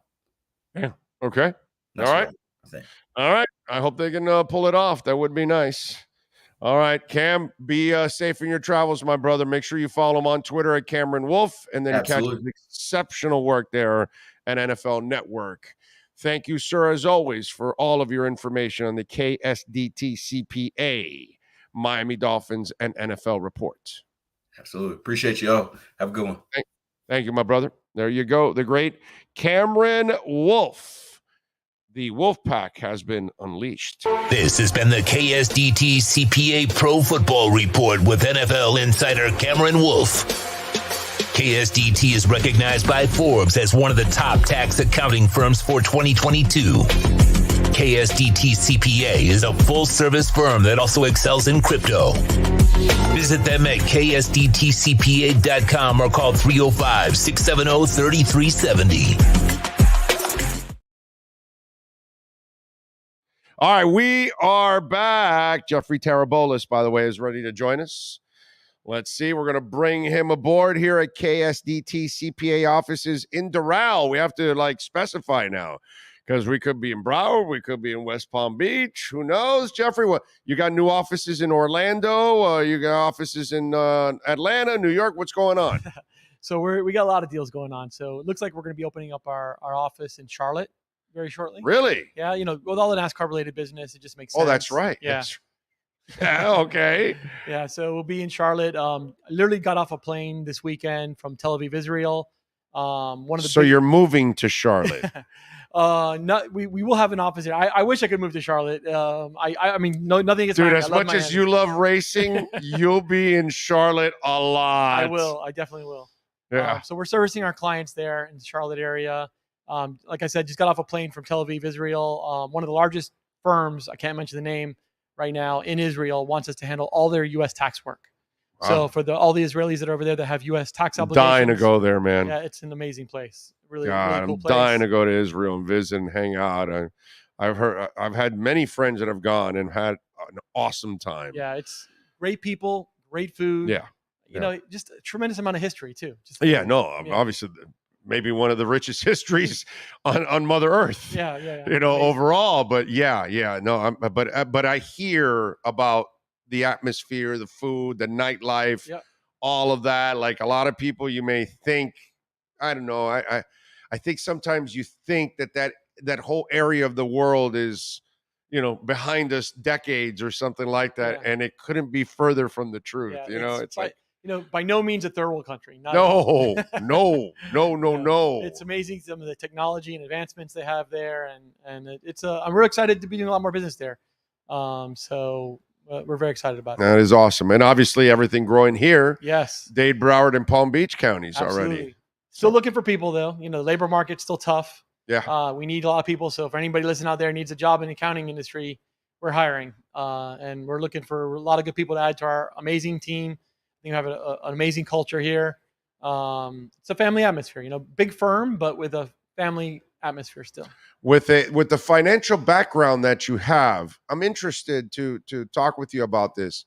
Do you agree with what the feds are doing and how aggressive they've been overall? I understand that they want to avoid, and they're saying that we're not in a recession when I think we've kind of been in one for a little while now, but it's almost like they're in denial, and then some people think that this is actually now becoming more Fed induced. Absolutely.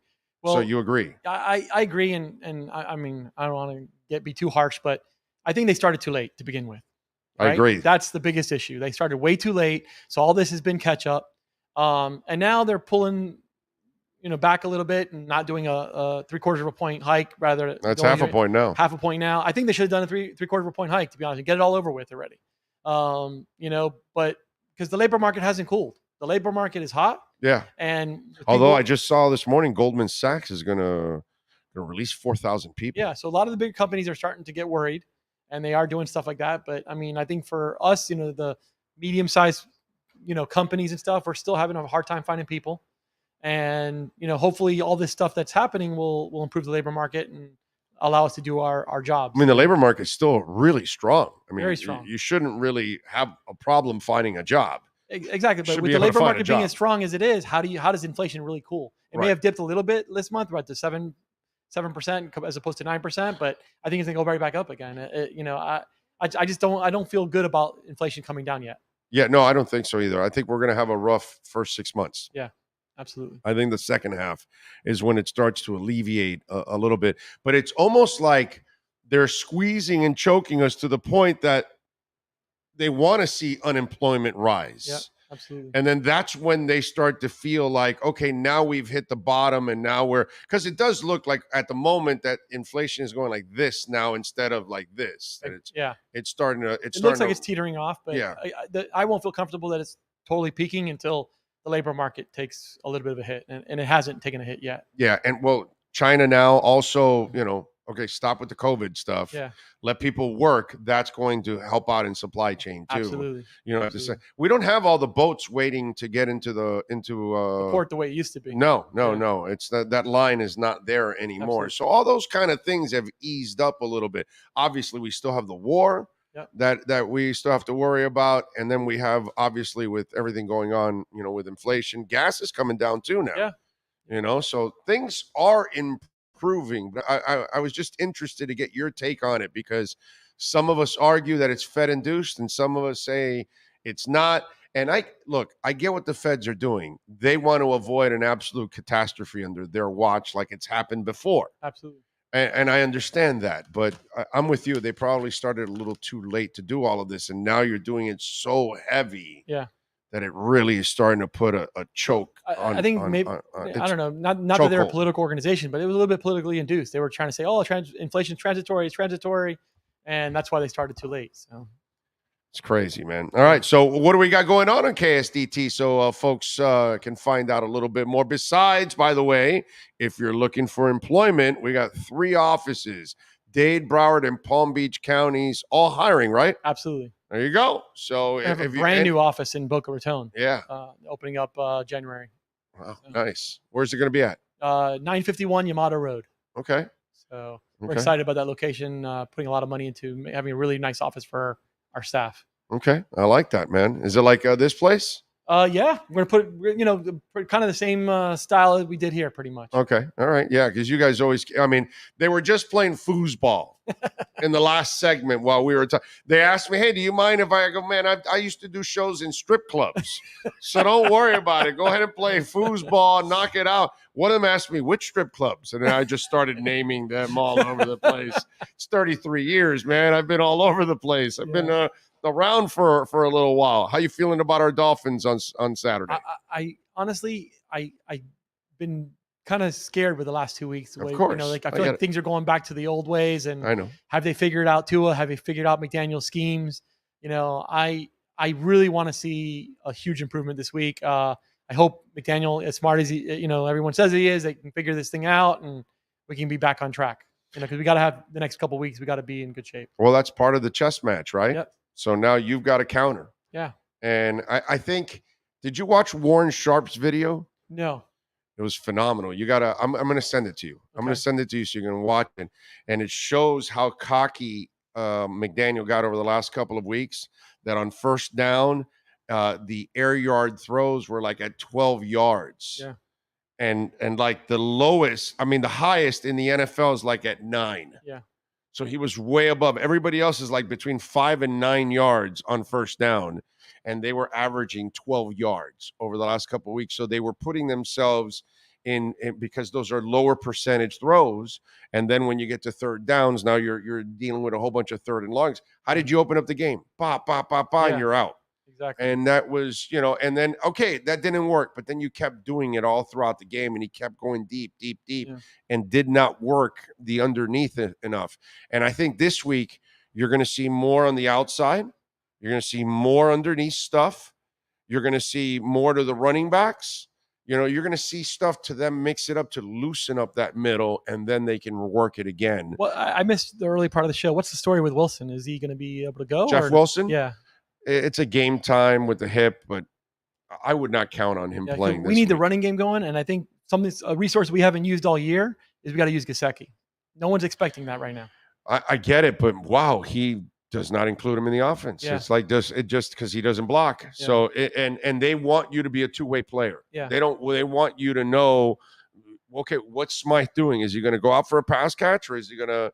The other day he got flipped up in the air and he still hung on to the ball. You know what I mean? So that's. I think using him will be something that no one's expecting. We haven't used him all year, So maybe that'll be a good change we need. Even in the red zone fade patterns. Yeah. Most people aren't going to out jump him. Yep. So use him. You Yeah, know, exactly. you did it in that was it the Baltimore game that he threw it in the middle of the field up in the air, and only place Gesicki could get it. So, by the way, Knight sends in a super chat, and he's asking, can you ask if they plan to come to Pinellas County? If we can find, so typically the way we go into different areas is we look for a firm to acquire. That's just kind of the easiest way for us to get into an area. So if anybody knows any accountants looking to retire in the Pinellas area, we'd be very interested in talking to them about acquiring their practice and opening an office in the area.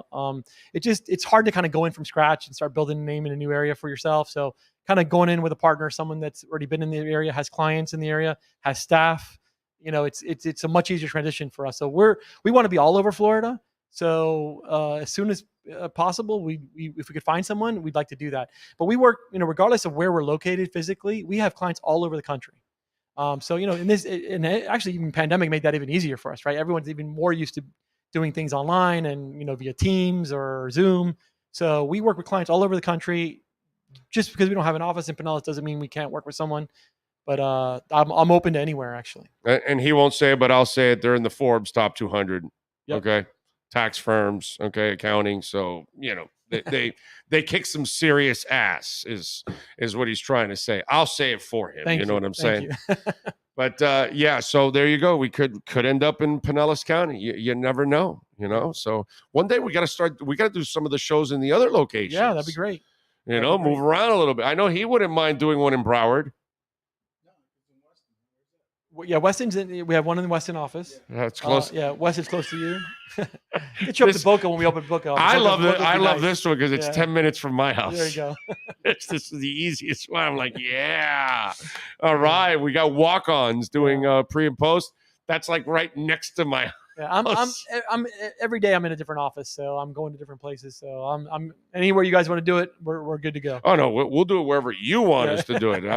I'm just we went to Homestead. Yeah, that was a lot of fun, by the way. Did you go? Fun. Did you go for the? Are you going for the lights? Have you gone over there? I haven't gone there yet. I've heard good things about that, but I want to head over there and check it out. Yeah, I want to do that. I want to take the wife over to do that. When we were young, when we were like boyfriend and girlfriend back in the day. We were in our late teens, early 20s. In other words, we would cruise and go through the neighborhoods, and we knew where all the houses where they had like the killer light shows.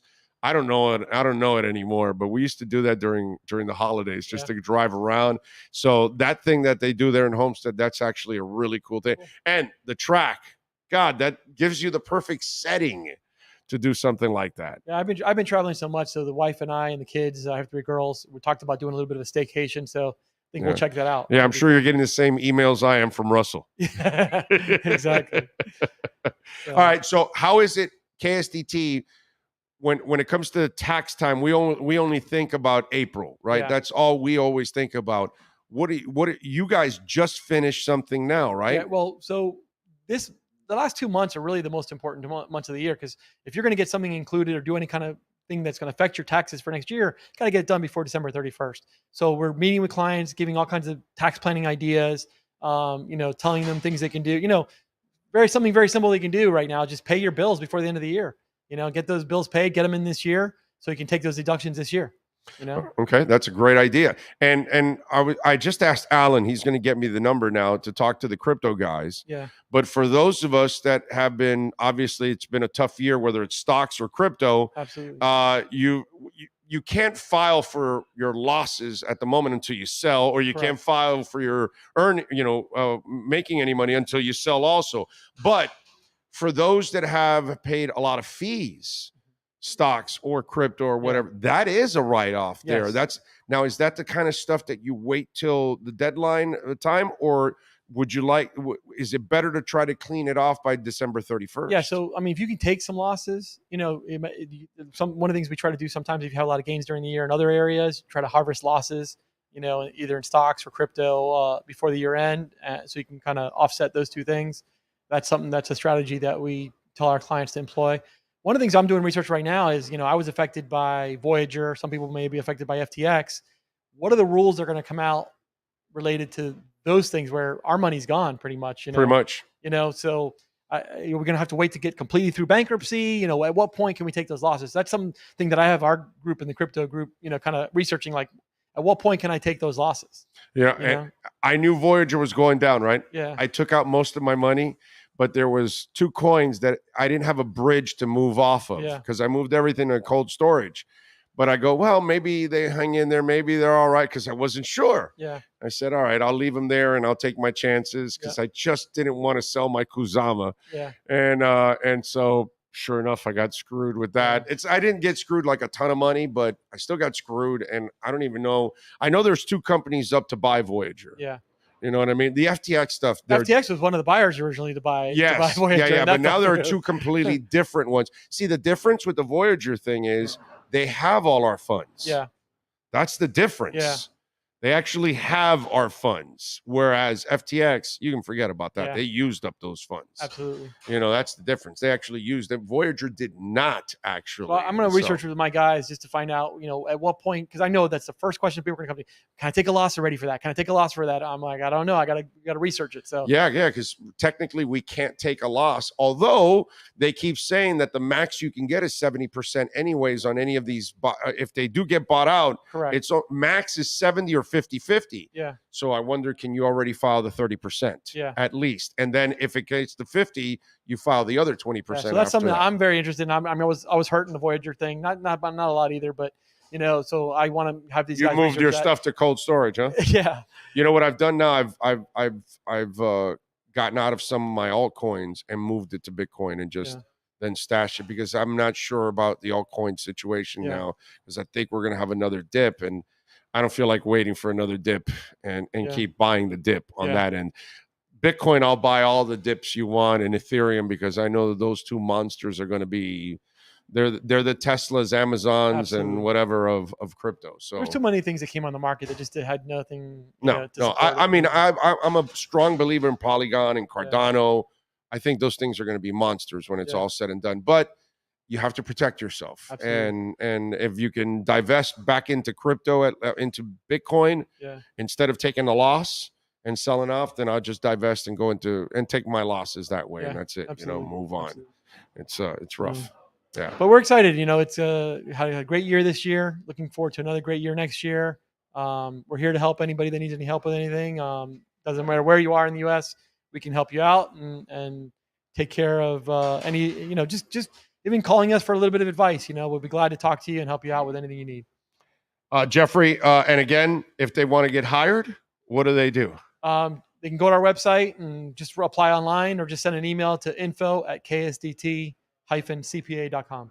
All right. And remember, if you want to reach out to the folks here at the KSDT offices, your business, your personal, whether it's your taxes, 305-670-3370. And they do it all: forensic accounting, business valuation, management advisory services. And then, of course, anything when it comes to tax, from estate to family, payroll issues in management, state and local tax consulting. They do it all. Assurance, you name it. They've got 3 offices here in South Florida. And again, you can reach out to them. And if you're out of state, they can also take care of you. KSDT CPA. Jeffrey, thank you, my much. brother. And let's go Dolphins, man. I'm excited for this game this weekend. So I think they're going to show up, man. I really do. This is going to point which direction we're going to finish the season, I believe. Yeah. But I think I think they're going to put up with a hell of a performance. Yeah. And at least that will make us feel good, win or lose. I agree. We don't have to necessarily win the game. Right. We just have to show that we're back and we're not doing what we've done for the last 2 weeks. Exactly. Yeah. That's it. You do that, and I feel good because then the next 3 games are very winnable. Absolutely. You play like crap and you lose and you get trounced, then you don't feel good for the next 3 games. 100%. I'm with you. All right, Jeffrey, appreciate you, my brother. Thanks for having me. You got it. My pleasure. All right, good stuff. Let's also, you know what we like to do when sports and business collide? We like to do the KSDT CPA Sports Business Report.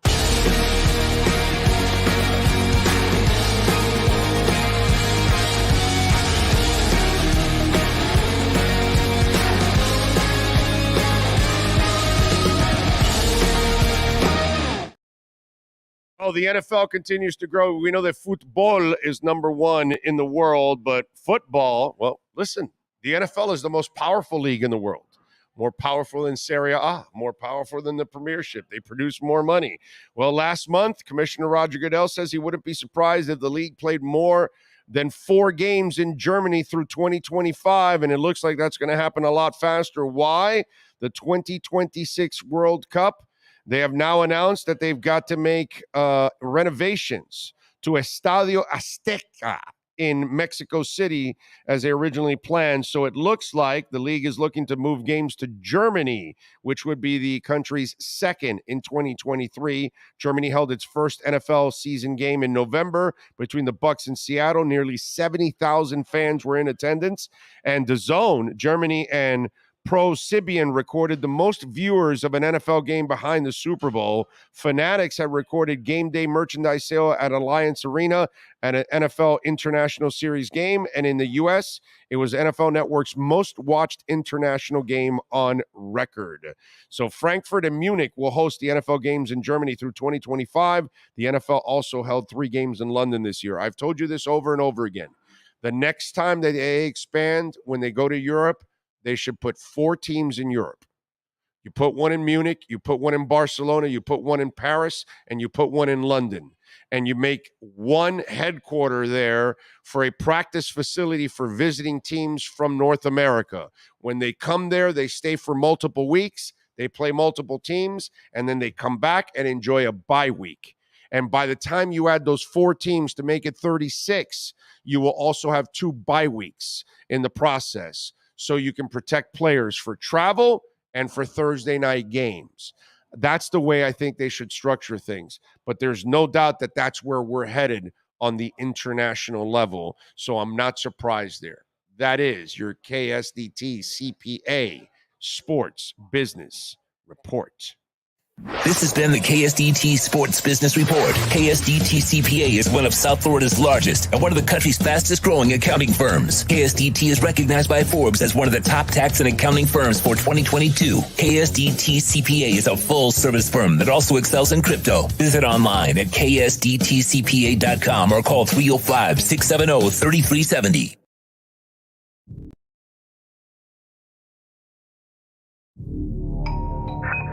I think I know what this is. Houston, we have a package. Hello? No matter where you are, the Sloman Shield home security system guards your home.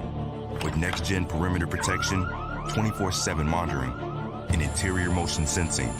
And right now, get a free Sloman Shield security system and doorbell camera, all professionally installed, for free.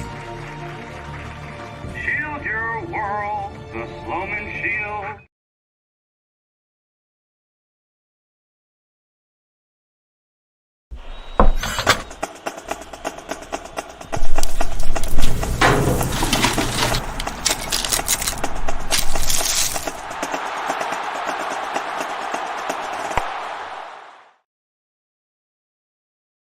For over 16 years, EJDconstruction.com has provided South Florida residents quality craftsmanship, accurate project management, and exceptional service. That's why EJDconstruction.com is an A-rated member of Angie's List and the Better Business Bureau. When you're looking for the right custom home builder for additions or home remodeling, please call my friend Eric at 305-433-4843. That's 305-433-4843 for EJDconstruction.com.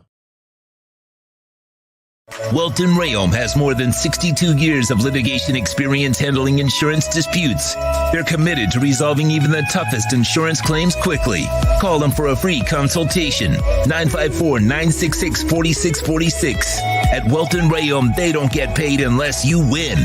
Property damage claims to your home, business, or condo as a result of a hurricane. Welton Rayom can help. Water, mold, fire, smoke damage, Welton Rayom can help. Call 954-966-4646.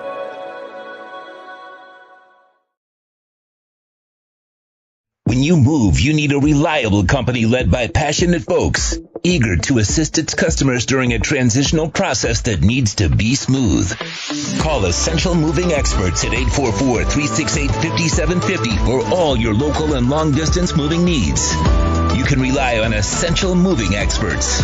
Mention the Big O Show and get $150 off. Family owned and operated, they offer free 30-day storage, full-service moving, fully licensed, bonded, and insured. Moving was never so easy. EssentialMovingExperts.com. Welcome to Red Light Therapy, a revolutionary technology perfected by NASA to aid in muscle strengthening and recovery. Red, an infrared light, has the capacity to penetrate deep into the cell's mitochondria, potentially leading to increased energy, faster recovery, and the optimal performance your body demands. Train, fight, recover.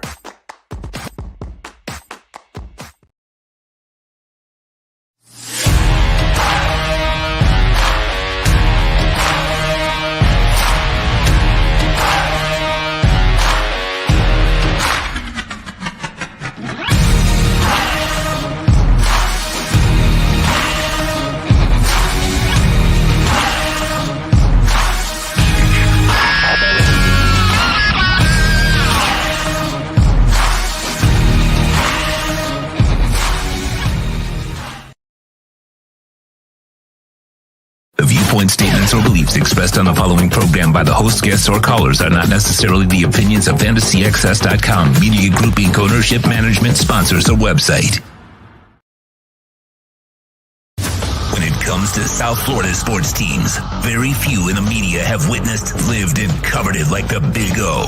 Let's start the program dedicated to your favorite South Florida teams with a passion that's unmatched. The Big O Radio Show is on.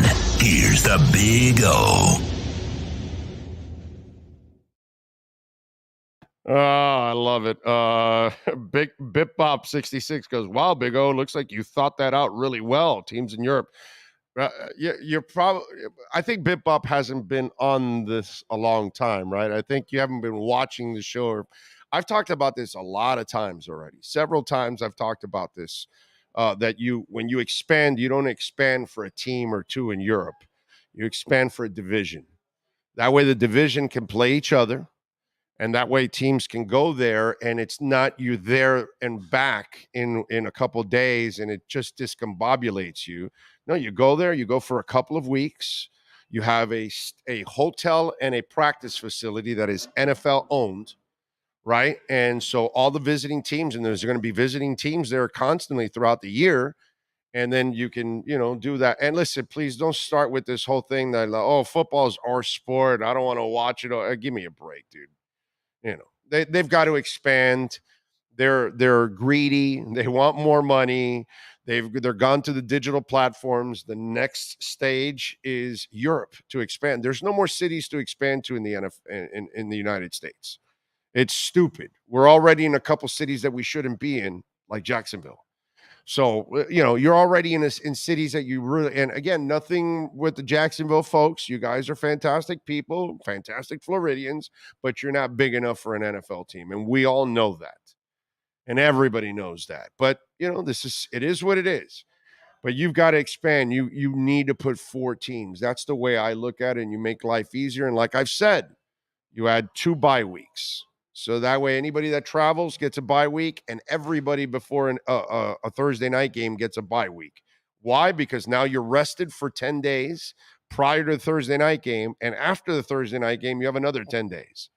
So that takes care of the body. You know what I'm saying? These are all things, if you actually gave a shit about players, you do these kind of things. When you don't give a shit about players, you just say, oh, Devontae Parker, yeah, you're fine. Go back in the game. So, it's just a matter of actually giving a crap about the human being. So if you're going to add the teams, and you're going to add the schedule, and you're going to add the games, and you can add your 18th game, that way you have 36 teams, you have your 18 games, you have your 2 bye weeks, you have 20 weeks, you extend the season, fantasy players will love it, NFL owners will love it, football fans will love it, season is longer, and, that's it. And it's a pretty cool thing. And by the way, you're going to need also an international practice facility here too. You're going to need 2 of them. You're going to need one on the East Coast and one on the West Coast for the European teams also. So when they come in for a couple of weeks, they have a place to stay and then fly out to different spots. So that's the other thing that they can do. All right. Big O, give me some names of your 4 teams to match today's world. Huh? Oh, are you talking about like Paris and a football team's name? Is that what Lofi means? Big O, give me some names of your 4 teams to match today's world. So London. So what do we call the London? The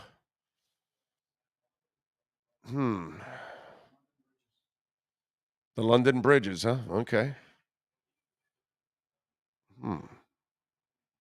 The London Monarchs. Okay. Huh? There was a monarch. I don't know where, but bro, there's lions and cubs and bears and all kinds of crap repeated all over the place. There's pirates everywhere. Pittsburgh, East Carolina. We just lost one a couple days ago. I mean, there's pirates everywhere. So, what the hell? The London Monarchs. I think there was a USFL team or NFL Europe team or something like that. The Berlin. Huh? The Pirates? No, the Fire. The Fire? Berlin Fire. I think that was the. Oh, the Berlin Fire. Oh, yeah.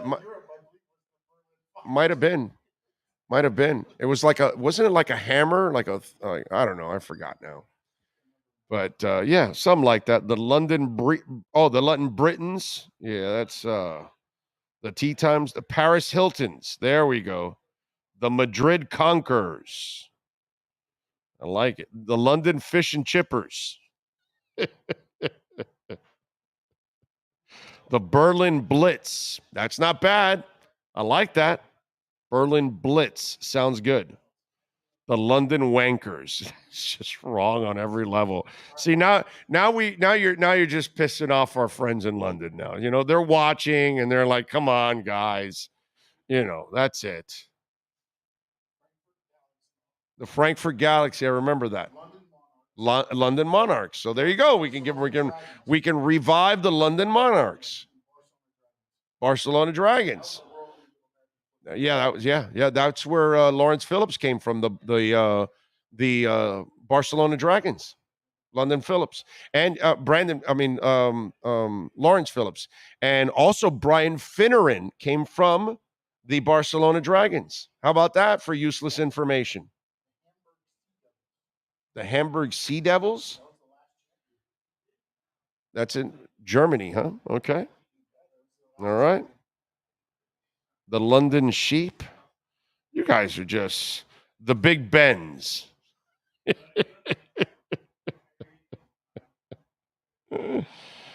guys are a trip.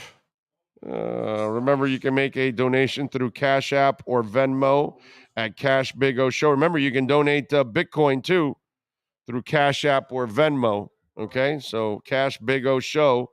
What were you going to say? Oh, yeah, the Rain Fire. Remember.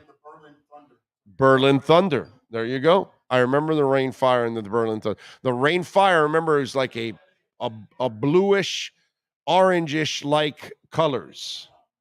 Right? Oh, yes, the Amsterdam Admirals. Kind of, yeah. Yeah. The Amsterdam Admirals or the Amsterdam, how about the Amsterdam Bongs, since you can get high in Amsterdam, right? The Amsterdam Potheads. Richard Gucci-Khan, thank you. He says, Big O, I have a Ruinart Blanc des Blanc in the fridge, ready to celebrate win at Buffalo and Argentina, Campeón Mundial. Let's have a great weekend. And I hope I pronounced the Ruinart Blanc des Blancs. I would imagine that's some kind of champagne or something. I have no idea what that is. I would hope it doesn't sound like a whiskey. It doesn't sound like some kind of liquor. It sounds kind of champagne-ish. So I listen, I got to tell you something. I'm going for Argentina. I don't really care which one wins. Okay? I don't care about either country, to be quite honest. I mean, I got nothing against either country, but I'm going to go for Messi because the dude needs that one thing to complete his entire career. That's the only piece missing from his greatness. And that's why, and by the way, that's on Sunday, right? So I don't have, tomorrow's the consolation game at 10 a.m. So that's on Sunday. So thank God I get to watch that. And, we get to do the Saturday game with, work and all that. And then we're done. So Sunday I get to watch the World Cup final and then watch the Red Zone all day. That's going to be a lot of fun. I'm going to really enjoy my Sunday just hanging out. Yeah. 10 a.m. Yeah. Yeah. Amsterdam red lights, the red light district. I like it. That makes a lot of sense. There you go. The French toast. There you go. The Paris Tower or towers. I know it's only one Eiffel Tower, but I don't know. You can do that. So what else do we have going on in the world of sports? No, that's about it. I saw where Dan McLaughlin, the Cards broadcaster, was kicked off the broadcast team. Did you see why? A third DUI. So it takes 3 to get you fired? Like, listen, you and I could have a DUI. Anybody can get one. It's never happened to me. I hope it's never happened to you. I'm not condoning it in any way, shape, or form. But any of us can think we're not drunk or high or whatever, and I only took a couple of talks. I only had a drink or two. And then you get stopped and, you're barely under the limit, you're barely over the limit or whatever, and you get a DUI. That can happen to any of us. Okay, we're all human beings. We can all make mistakes. Listen, I'm a human being. I make a crap ton of mistakes. So it's never happened to me, but I'm just saying, okay. Now it happened to you. You got embarrassed. You obviously paid a lot of money. You might have gotten your license suspended, whatever it is. Now from here on out, it should never happen to you again, right? You should be, when it's happened to you 3 times, then that means you've done it so many other times that they didn't catch you. And the fact that you didn't learn after the first one, and then you really didn't learn after the second one, see, to me, you should have been fired after the second one. The first one, hey, get some help, get over it, figure it out, learn from it. Great. We're all human beings. We make our mistakes. We hope not to continue to make that mistake, right? Whatever tragic mistake you make, it's got to be your last one. You cannot do that over again. And I saw that and I was like, what caught my eye was that they kicked him off the broadcast team after his 3rd DUI. What kind of a message does that send? You know what I mean? Like, a lot of people might have been kicked off after their first one. I'm not saying you should. Everybody deserves a second chance, some help, whatever. Give the guy a break. But the second one, he should have been fired. I mean, wow. I saw that and I was like, holy crap, dude. That's a pretty good job, too, man. You're calling Cardinals games? I mean, I can understand the Marlins. They would drive you to drink. You got to call Marlins games. My God. I would imagine, who's the guy they just let go? What's his name? From radio? Huh? Geffner. Yeah, good dude. I mean, Glenn Geffner should have been an alcoholic by years ago, having to call that many Marlins games. What's the Vander guy that was with him? The terrible up and away call. Van Horn, that's it. Dave Van Boer. Dave Van Boer, I would imagine that he was a major alcoholic. Anybody that would have to call Marlins games for a certain amount of time, you've got to end up on the bottle, on the sauce, I would imagine. See, so if you're calling Cards games, come on, man, that's a pleasure. That's the kind of job you want. I get it if you don't want the A's job because they never spend any money. The Russian shots. No, we're not giving Russia any teams. Russia doesn't get to join the NFL. Okay? Screw Putin. Putin and his buddy Trump can go hang out and both dive off a bridge or something. Best Marlins announcer was Joe Angel. Love Joe Angel. Enjoy Joe Angel. And it's in the win column. Dave O'Brien, too. I love Dave O'Brien also. Thought Boog Shambi did a great job. I enjoyed Glenn Geffner, by the way. I thought Glenn did a really good job overall. I know he was stats-oriented, and I think that's what Barry wrote. And that's a bad thing to be stats-oriented with the Marlins when they don't really accomplish a lot of stats. So it kind of hurt Glenn Geffner there on that one. Poor Glenn. He's stats-oriented, and it's a team that produces shitty stats. So that's not good. But, yeah. Oh, God. The Joe Bidens. What's that? That would be a terrible football team right there, the Joe Bidens. They'd be old and slow, and they'd be reaching out to shake hands with invisible people. I can't imagine the Joe Bidens. That would be that would be the slowest team in the NFL. Hey, by the way, the Joe Bidens can do the gator flop because they fall all the time, right? So you figure, right? They just fall and let you score. And that's it. Joe Biden and Gerald Ford. Right? I mean, you youngins, you have no idea what I'm talking about. But those of you that are old enough, I'm telling you, it's a carbon copy. Oh, God. They both fall all over the place. They're both weak. What are you going to do? That's our country. We vote in, weak leadership all the time. What are you going to do? The Monica Lewinskis. You guys are just going down a terrible path.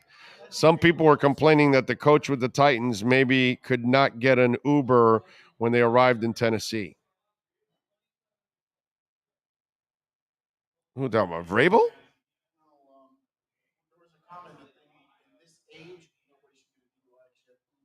It's true. You shouldn't get a DUI in today's. Yeah. Yeah. Oh, I see. Okay. Yeah. No, definitely. You shouldn't get a DUI nowadays, man. Really? I mean, but again, okay, 1, whatever. 3. Come on, man. No, that's disgusting. Really, you're a despicable human being if you have 3 DUIs. Let me just say that. You really don't care about your fellow human being at all. You really are looking for you're looking to put yourself in a position where you actually hurt or kill somebody. And how is that any good? Yeah. No, you're right. You guys are right. Whoever said that, it's with Uber and Lyft and all that stuff nowadays.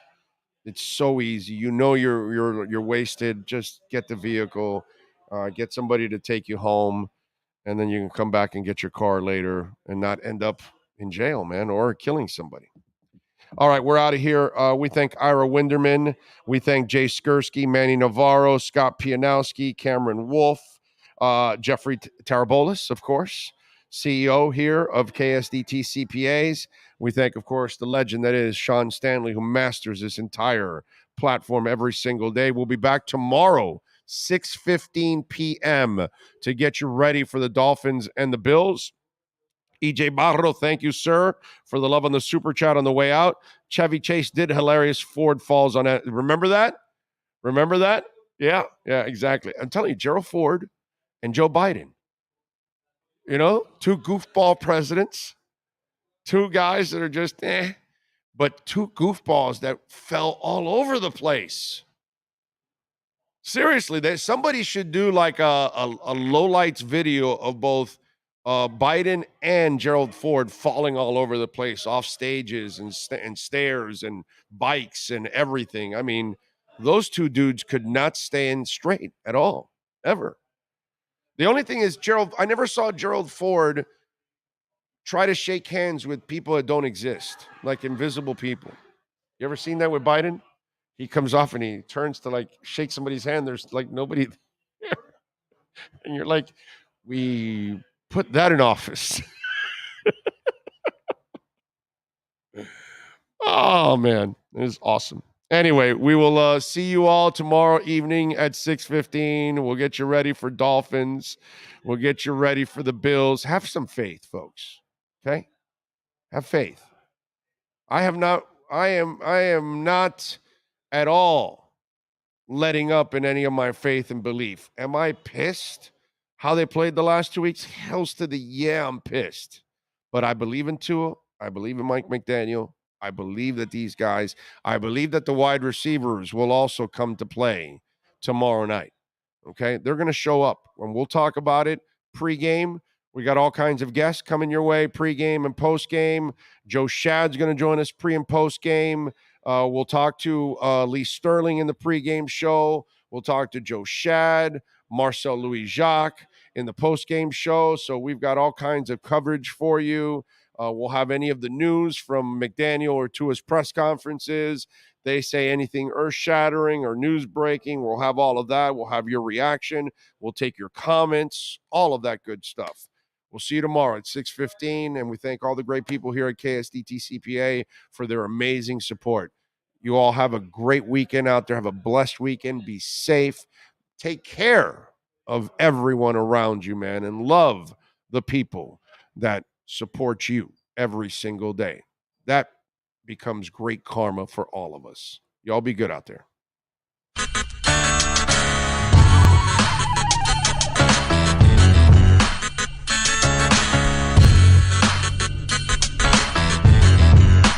This is the Big O Show. This is the Big O Show.